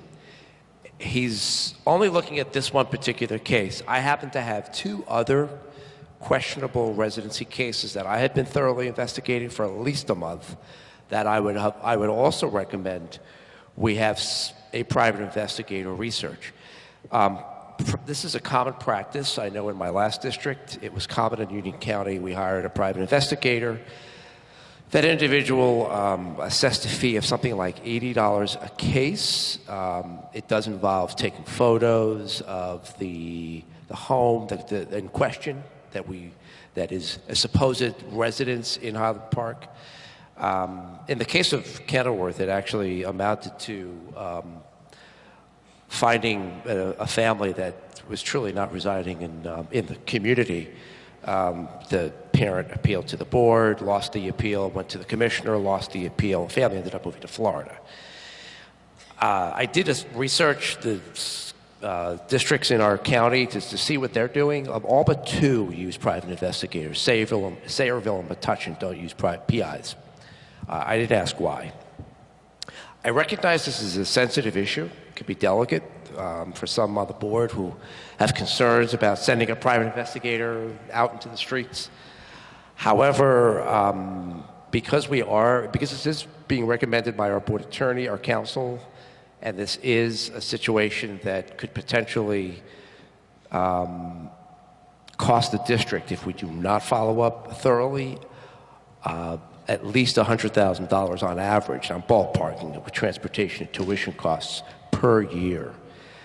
The child is very young, so we could be looking at a 15 to 18-year outlay of this annual tuition and transportation assessment. So I wanted to have an open discussion about the board's feelings regarding the use of a private investigator. Ultimately, I have to make a recommendation to the board to hire somebody and, of course, to pay for his or her services. So I do need board approval before I move forward.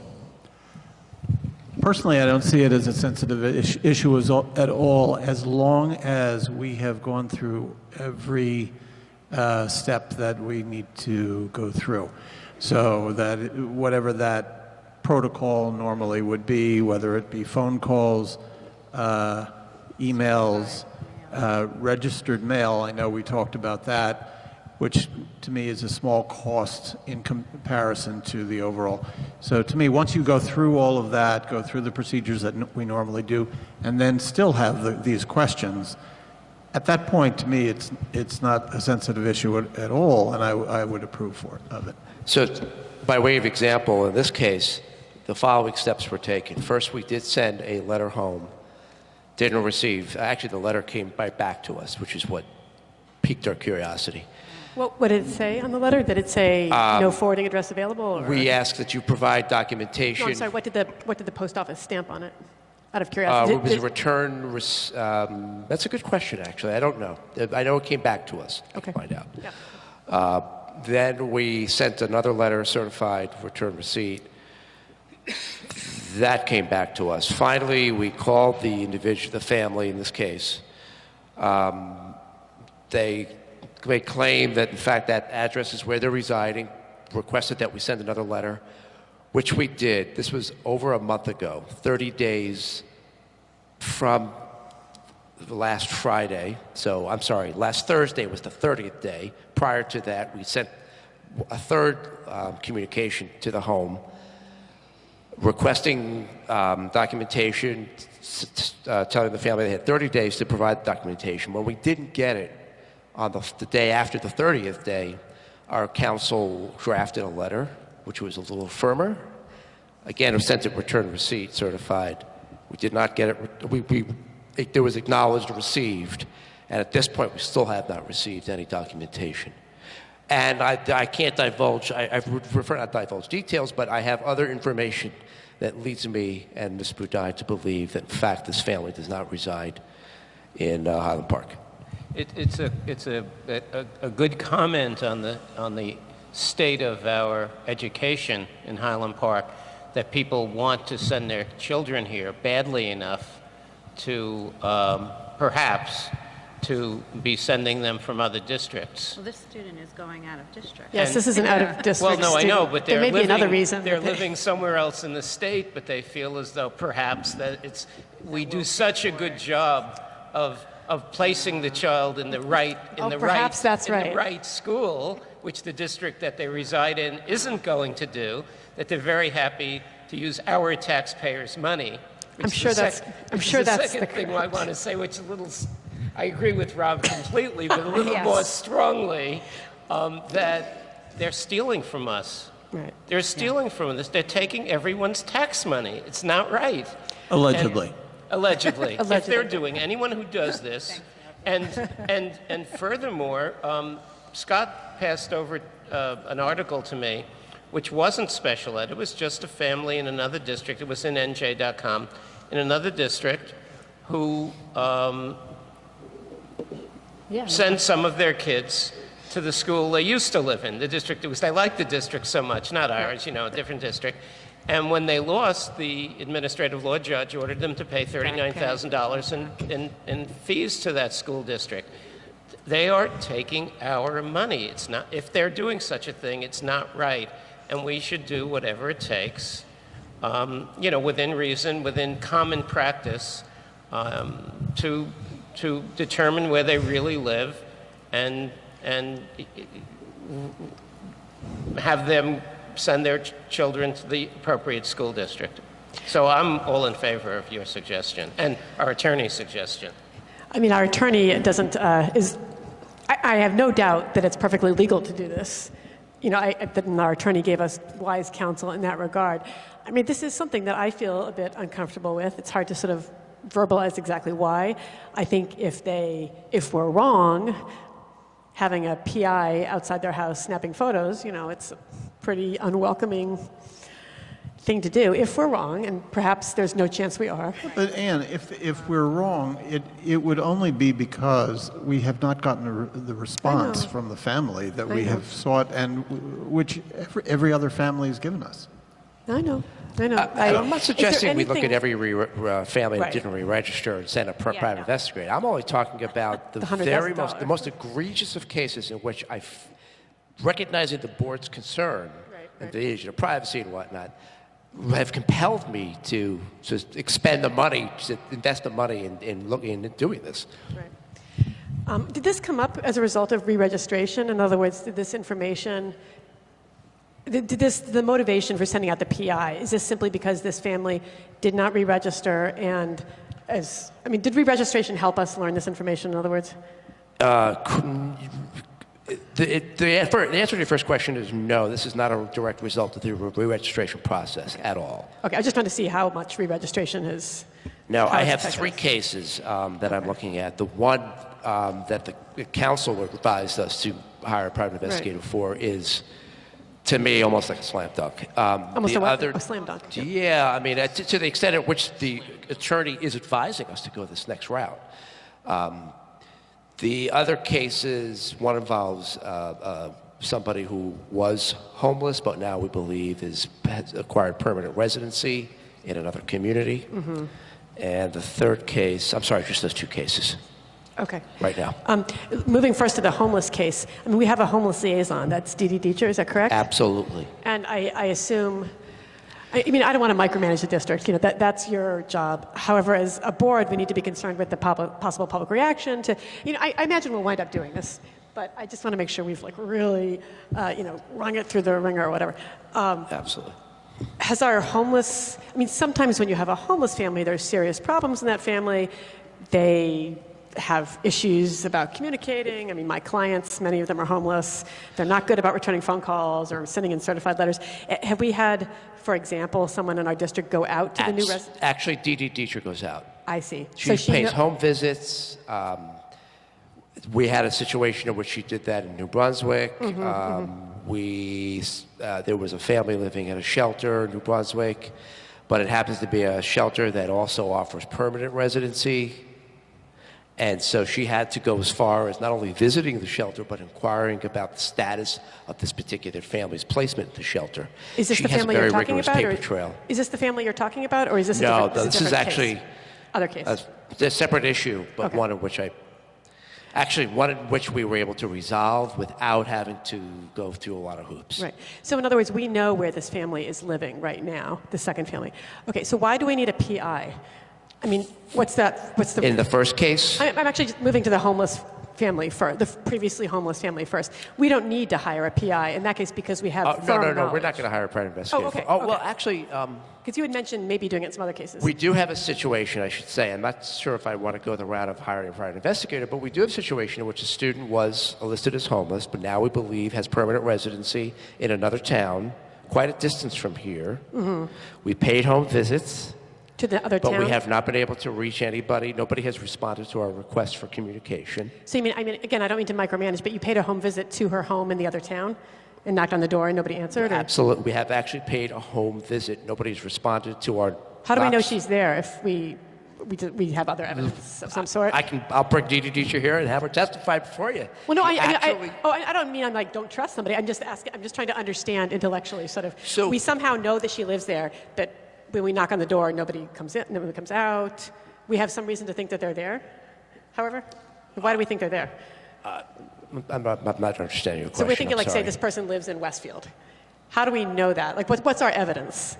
And I don't mean details, but has Dee Dee seen them there? I see. I'm Did sorry. she go to the apartment and see someone come out? So when we believe we have a place of permanent residence, we do try to contact the family and or whoever's living there. In this particular case, in which I'm referring, the two parents are separated. I really don't feel that comfortable sharing too many details, but I'll say that without telling you which parent is absent in the relationship. Right, someone's the absent. other parent has already made contact to indicate that that parent is living in a particular residence. But when we tried to confirm, we didn't get a response, personal response. Wow, it seems like we are paying transportation for the student, by the way. Oh, no, right. I mean, I have no doubt that we need to, like, get this settled, right? I'm not suggesting we hire a private investigator in that case. Oh, okay, that's However, it's an example of some of the borderline cases. Some of the borderline cases. I just want to say I understand what you're saying, and I appreciate you bringing that up also. I don't want to see a direct link between our re-registration process and then, you know, having private investigators going out to investigate everything that we can. But that's the last time we have anybody re-register, right? Yeah. Right, exactly. Now, I appreciate what Rob said, and I agree with him. I want to know that we are following, that we have procedures and protocol, and that they are being followed every single time and documented, and that this is a final step. You know, especially, and I think, you know, the cases that stand out to me are the ones like where we're sending someone out of district for $80,000. And it could be millions of dollars. So I think it would be helpful then to assure the board, for good reason, that we are going through all the steps we have to, is if I come to the board in November with a recommendation to approve compensation for a private investigator to conduct a search, I also provide you, redacting names, of course, and any other confidential information, all the paperwork that prefaced the use of a private investigator. I would like to I'd like to just comment that I wonder if the board has a policy on this or whether we should update our policy on this. Because if the policy... Really? Well, I'm sorry, but no. If I jest, Scott of course. Scott wouldn't have to come in to make this case. Right. If the policy said we'll do A and B, the district will do A, B, C, and D, and in those cases where all those steps didn't work, the superintendent is authorized to hire private investigators to ascertain where the family lives. Right. What we don't want to have be easy. happen is somehow we would be accused of being selective in one way or another, of going after certain people as opposed to others. That would be inappropriate. Well, and that is what we will be doing because, of course, we don't want to send a PI after everybody. Maybe we should send a PI after everybody. I mean, we're selecting a special needs student who is costing the district a great deal of money. We're not doing it with the other 50 families. Right. So, I mean, I understand the motivation for doing that. Is that okay for us to do? Actually, we're not. We're actually going after people who did not respond to us. Well, no, there's 50 families that haven't responded to us. This is the one we're thinking about hiring a PI for because this one is costing us money, extra money. Right. So if you're worried about selectiveness, we are being selective. Well, let's go after the other 47 then, and then we won't be. Then we can't be accused of that because that would perhaps that would be the right way to This go. family, though. Fine with that. This Because family, we might find some others. We might, and we should be careful too if this family is any kind of a protected class, if that could be perceived as selective in a way that's not helpful to us, I think this family rose to Scott's attention before the re-registration Yes. problems. So it isn't the case that they were costing us. And in fact, of the 50 families, I believe Scott had said that 4 of those families were parents of special needs students who are going out of district, who we haven't gone to that step yet, only because we're slightly behind in schedule. Slightly behind the schedule of having kind of ascertained that that family doesn't live in town or believing they don't live in town, so that when we catch up to the 50, and maybe we have 5 families that should be investigated one way or another because they just never get back to us. Right. Some of them may or may not be special needs. And any family who's sending their children here who don't belong here, they're liable for tuition. Of course the they are, case of course. in NJ.com, Right. they would charge like They've had to pay back 9 tuition. or 12 or 20,000 a year for the kids that were in school and should have been in another school district. So I think the money, while of course the money counts, the money isn't the issue. It's kind of I hate to put it this way because it doesn't sound right when you're hiring investigators, but it's kind of the moral high ground. Somebody is taking money from our district, from our kids, when they live somewhere else, and we kind of can't let that happen. We have a history of attracting out-of-town kids who do pay tuition Yes. in this town, and we've had that for a long, long time. It's onesie, twosie. It may not be 20 or 30, but we do have that. So to those people who are spending 10, 12, whatever, $1,000, how would we sound if we're saying, well, you pay it, but it's okay, we're not going to go after the others? I mean, for my part, I would say that, of course, all those things are true. And I don't think any of us dispute that if people are doing this intentionally, as they must be in some cases if they're doing it, it's theft. If they're doing it, we need to stop it because our taxpayers can't be paying for this. Our special needs students, have needs and resources that they need. I think the only question in my mind is about the method of tracking people down. I have no issue with the principle that this is a moral violation, it's a legal violation, and it's our responsibility as a board to be fiscally responsible and make sure that our taxpayers aren't paying for somebody who lives in Edison. My only concern is with how we do it. I mean, I think you raise a good point, Rob Magaziner. Do we want to be selective? I mean, right now we're thinking about being selective because we don't like the idea of sending a PI after 50 people. And I'm not sure that, Scott, is it your intention to go through this process with all 50 families and when it gets to this point, then send a PI out? In other words, are we just not there yet with the other 49 families? Well, as I stated a few minutes ago, no. Okay, that's the... In fact, it wouldn't be cost effective. It would be too costly. I don't know if we could incur that kind of cost, nor is it necessary. If it's $80, then we could. But Scott, if you get to the 50 families and you send each of the 50 families a certified letter, right, and 25 come back with correct information, so we're down to 25, and you send another certified return receipt letter to those 25, and 12 of them come back, they finally get to it, and you're left with 13. And after 10 times you can't get to those 13 families, I would certainly, as a board member, be in favor of investigating them, because otherwise you can't kick them out. I'll tell you what makes the few cases I referred to earlier distinct. We heard things about these families. We have additional information aside from the formal paperwork that leads us to believe these things. People talk in town.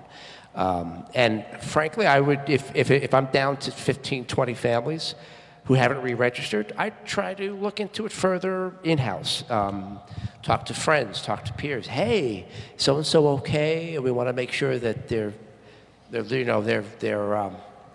I don't know how I would pose that. Well, again, but I would try to find out. That is part of the protocol, and probably is a good reason why we should have formal Yes, Policy. I think you're right. Yeah, absolutely. By the way, the policy we have on record, which is 5111, eligibility of resident, non-resident students, which was last revised March 2011. It has a lot of language in it, but it refers to the code, NJAC 6A,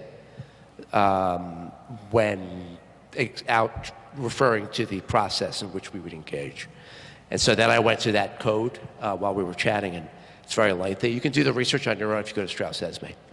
But so there's not clear language that states what we would do, refers to the code. Right, and probably it's up to us to do the specifics. My guess is the code does. Well, the code is very specific about what to do when someone doesn't pay for lunch. The code goes into, it really micromanages us, how many days the kid gets, and, geez. So, yeah, we'll figure out how specific the code is, and it sounds like it's not terribly specific. And I think you're right, we do need a policy because we don't want to appear to be going after. I mean, I don't know, do we think it's enough to not be accused of selectiveness, that we have extra evidence about these families? I mean, we really need a policy. But right now, though, we've sent them 2 requests for information. We've had non-response on both of those. Right now, we have not given them written notices, as far as I understand, that they haven't established residency. We're just requesting residency information. So, my understanding is that a PI would be the formulation for us to have something to start with. This go, we don't feel that you've established residency, and then that would start the clock as to whether or not they want to go, oh no, here's my stuff, and prove that they are a resident, or show that they can't prove it, and then work towards moving their child out of district. Correct? Yeah, what's the process from here?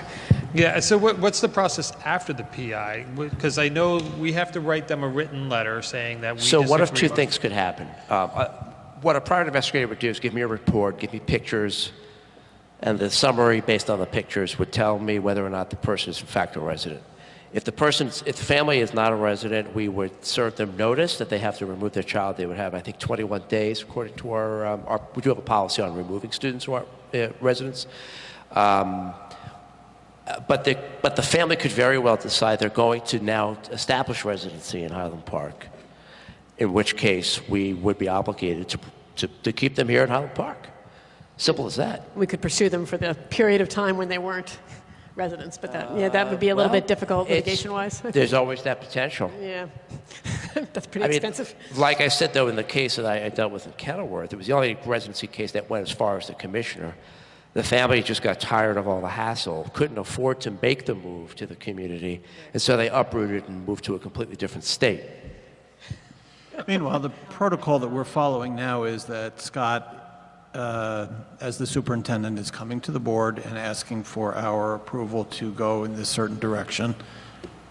And I think, that if that's what you're asking, then I would be all for it as long as we've gone through all of those steps.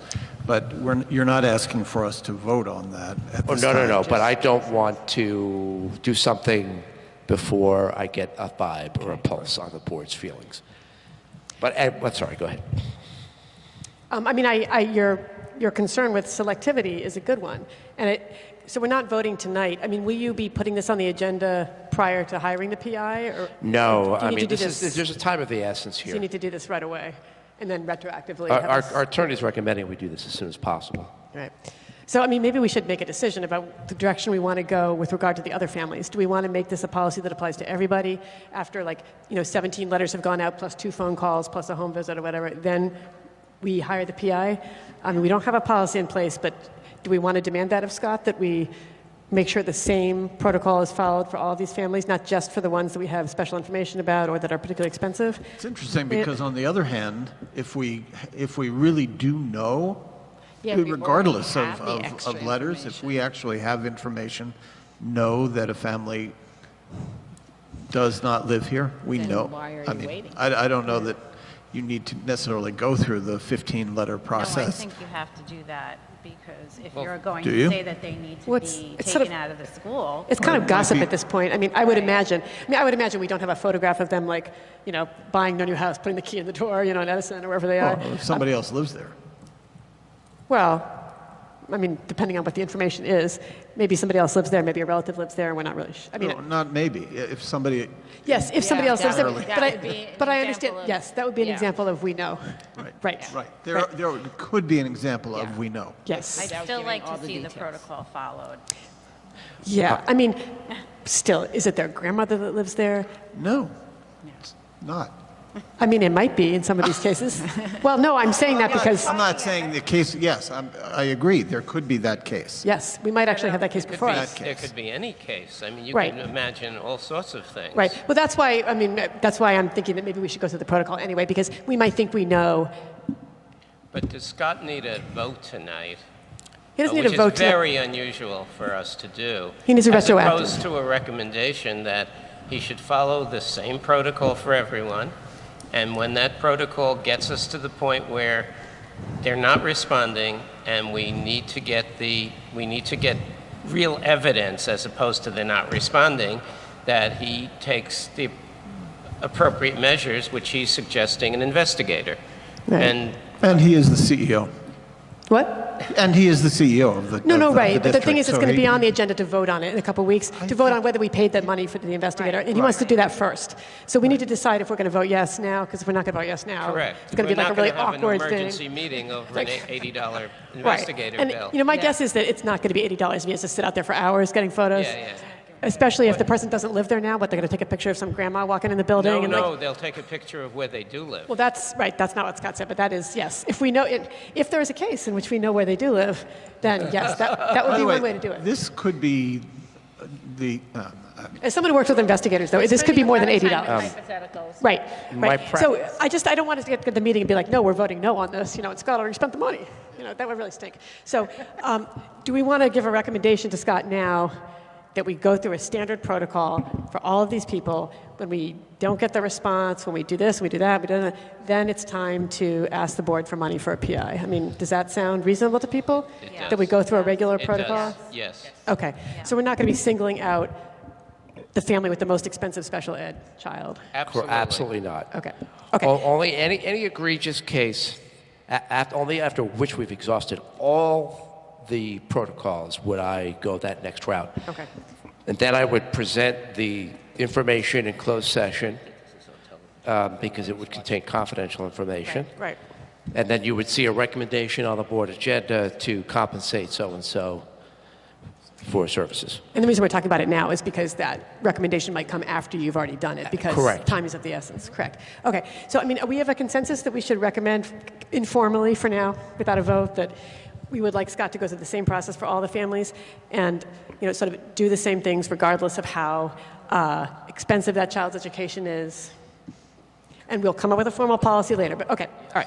So we're not going to just pick and choose among the students who are costing us the most money. All right. I hate the idea of a PI. Is there anything else we can do informally to reach out to these people? Is there I can anything? get out there if you'd like. I'm not a private investigator, but I get up early. I could run, and on my runs. I mean, I could go out there. I mean, just like. Just happen to be taking a selfie. Exactly. I mean, It's not really a joking matter, but I guess it's when not a I'm joking trying matter, to but make is there- light of a very serious situation. No, it's awful. It's awful. It's awful for us, and it's awful for this kid too. Frankly, to have parents doing this and put them in this terrible position, where they're going to be ripped from their school probably. So, is there any? We don't have any internal connections with this family. We don't. I mean, they've been to we child do, study. which is what led us to this problem, actually. And I can't discuss anything further. No, I don't want you to. There's no way to do it. You need some hard evidence when Well, sometimes they'll someone's admit it if they come. If you talk to the person, be like, "Hey, I'm the caseworker on your case. I see you're going to that house right there. It's not in Highland Park. You're going to have to remove your child. I'm going to report this to the superintendent." The child really doesn't live here. The child lives somewhere else. I know, but sometimes it can be resolved without the need for. I'm wondering if there's a way to resolve it without the need for private investigators. Somebody who's brazen enough to do this is likely not to be moved by I a know they do personal this. appeal. All right. Well, if there's nothing else you can do, I mean, my request would be that if there's anybody else who can reach out to them in the hope of arriving at some kind of non-adversarial. But you've probably already done all that. Just before we move forward on anything like this, can you have the board attorney look one more time at 5111 and whether or not we can send them a letter based on the way it's worded without having to employ a private investigator. You know, I know their recommendation right now is to use a private investigator, so we have enough there. But if there's any way that we could go, you know what, based on everything that we have and your failure to comply with our 2 previous That's a great idea. requests, Yeah, that's great. we're sending you, we feel that you're ineligible, and now you're on that 21-day clock per NJA 6A22 to respond to the board. That's a will, great but I'll idea. follow up I love that before. idea. That's fantastic. And then what if they don't? And if they don't, then we hire the PI. Then we go to the PI. I'm sorry, Judy? And then if they don't respond to that, then whether you do say you're no longer welcome here or you get the PI? Oh, yeah. I think that actually, Well, I think if our board attorney's able to do it based on our current policy, that would start the 20-day clock, and then those parents would have to appeal to, I think, us first by law and/or to someone in Trenton. But I think we're administrative law premature in starting a clock, and I think you actually would possibly limit your future options by starting a clock before you want to. And I think harm we're your just case. fact-finding. Because looking at it, like, because this might be another question for the board attorney, like if we do start the clock, I don't know that it necessarily puts a monetary onus on the district or to the parent to show residency, because if they're able to show residency, then we just go, okay, our bad, and we go, you know, we just continue forward and allow that student to continue with their out-of-district placement paid for under our dime. But if they're unable to, then they would have to move forward on finding a different placement for that student. I don't think that's a good idea. I mean, I don't know what the attorney would say, but you put the family on notice, and they quickly do whatever magic tricks they're going to do to get the kid to a place that they say that the kid was supposed to live, which is the aunt's house or the grandmother's house or whatever, for a week or 2 or 3, and they would send us pictures showing that the kid really lives there because they've been notified without us having in our hands the pictures of the kid not living there, the kid coming from Metuchen or Edison, which the PI didn't get a chance to make. So I think we ruin our own case. And we look pretty foolish. And that's, I think, why the attorney made that suggestion. And I mean, this was common practice, and it was common practice 30 years ago. Common practice, yeah, but... Well, that may not be a great practice, but don't put the onus on us, Ann. It's not on us. It's on them for doing this, you know, I'm going to say it again, I hate to say No, I it, understand. stealing I our understand. money. If they're doing this, they're stealing our money. The onus on us is to figure out how to deal with that, how to get them, or how to confirm or deny. It's not about whether we think it's a good idea for them to be stealing our money. You know, just to be clear. But I don't want them to steal our money. But when the investigator goes and says they really are living with Aunt Harriet on whatever, on North 6th, then we say okay, and they don't even have to know it. Right. But it's but not we're not just tipping them off.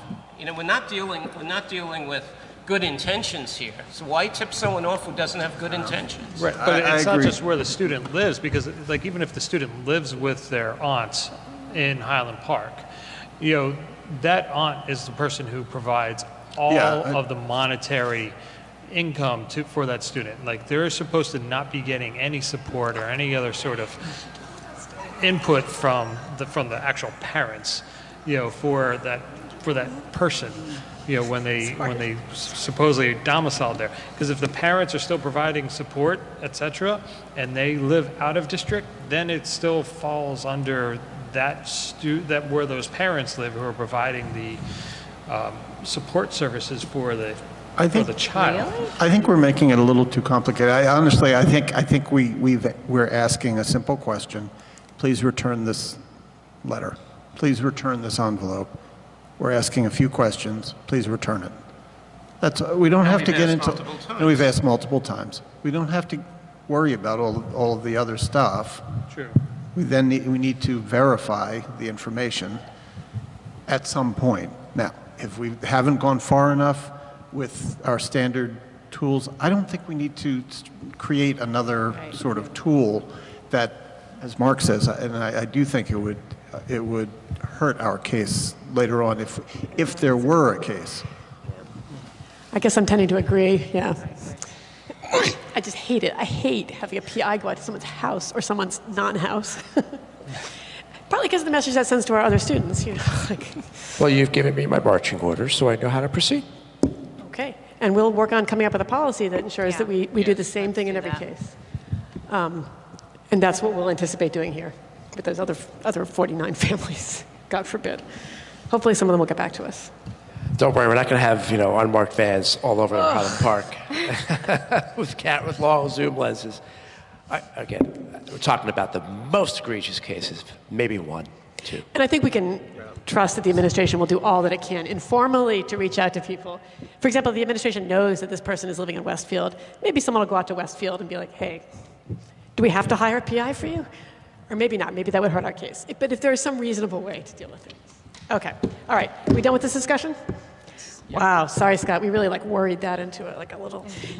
You put somewhere Darcy always says, our student reps are welcome to leave. Of course you are, but you're also welcome to stay. I don't want you to feel unwelcome because no one's welcomed you. Whatever you would like. Okay, so let's see.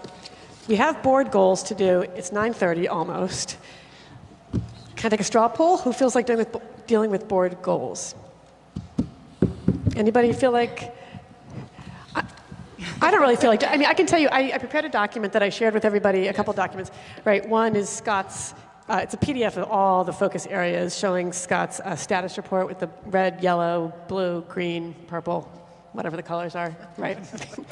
And the other one is sort of what I copied off of Scott's document. I put some notes on it. I had a couple questions about some of the goals. Some of the goals, it seemed like we're putting them down again, but we already sort of accomplished some of them, so we want to make them more specific. What I didn't do was sort of go through the strategic plan and look and see if there were things that were not on that list that I feel strongly about.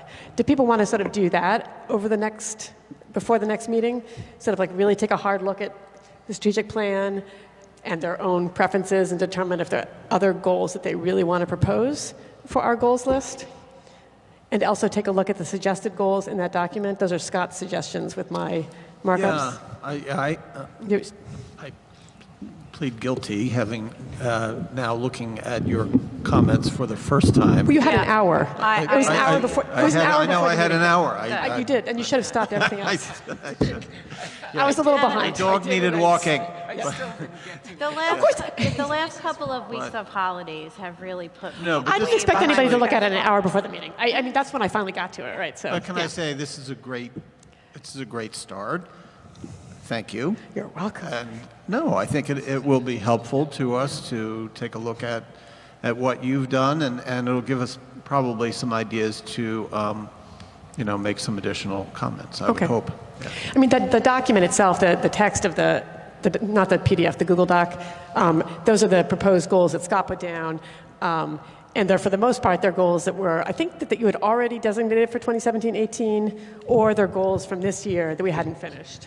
Correct. Right. And I did as we did last year. I just pulled out the ones we're emphasizing.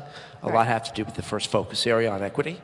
Right. And then I modified some of the language to make it more relevant to the board's work, not so much the leadership team. Right, right.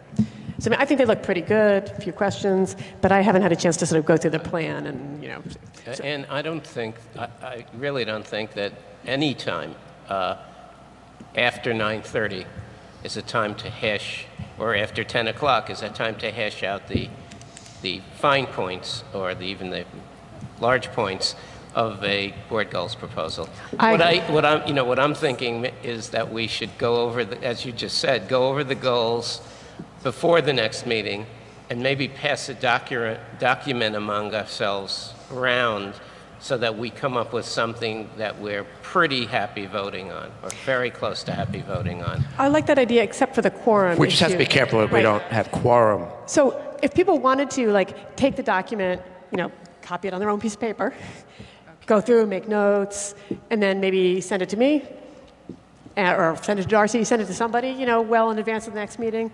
Then one of us, if you send it to me, I'll get it to Darcy.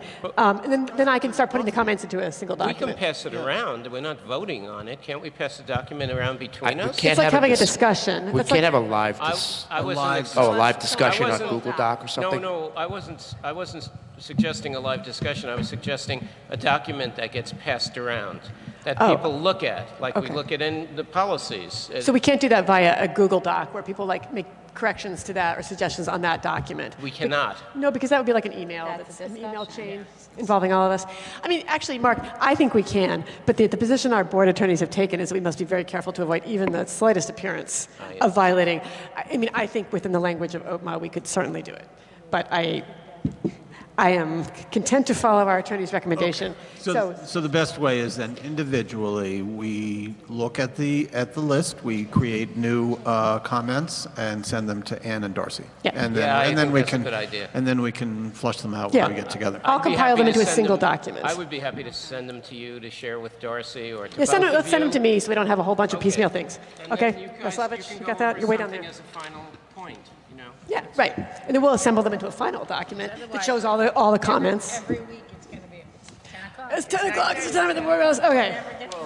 Well, we were originally going to get together and do a retreat to do the board I goals know. during the summer, and we just never did that. I know. We can't do it. Can we do?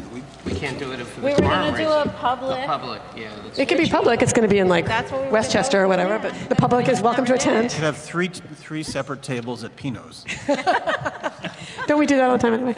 Just joking. Okay, so Roslevich, is that okay with you? You're so far away down there. Roslevich. Yes. Is this a good plan for you? You feel you're so far away. I feel like I'm not necessarily including you in the conversation. I made notes last week. I'm more than comfortable trying to like throw those at one or two other people just to feel them out and see where they are at with that, and then come back to the table again later on. Just Let's come back to the virtual table if you have a chance. Scott, when is our next meeting? I've forgotten. The 13th, November 13th. Okay. So, I mean, in the next week, if you could go back to the, it's only the, okay. In the next 2 weeks, if you could go back to the virtual table, take some notes on your own and then submit a document to me, an email, call me, text me, send me something, a Easily. pictorial. At the dog park. Yeah, at the dog park. We'll talk about it. Yeah. All right. And board reps, we'd love to have your input.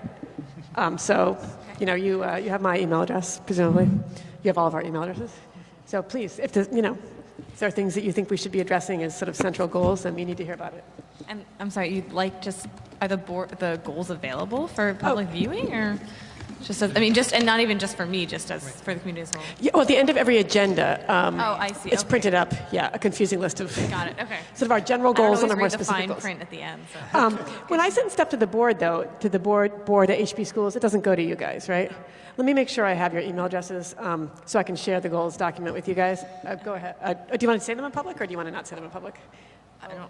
Just my school. We just use our school addresses for all of this kind of stuff. so, Okay, school. you know. Okay. So I will email you guys the link to the board documents goal that we're working with. Excellent. Thank you. Okay. All right. Very exciting. I mean, the goals are important because we really do have these goals that we want to express, but they also get very nitpicky. And are we going to do action step A 1.7 J 2.9?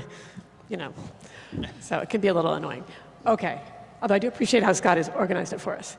All right. Oh, sorry. So, excuse me. So, is there any new business besides whatever that we just discussed could be considered new? No new business?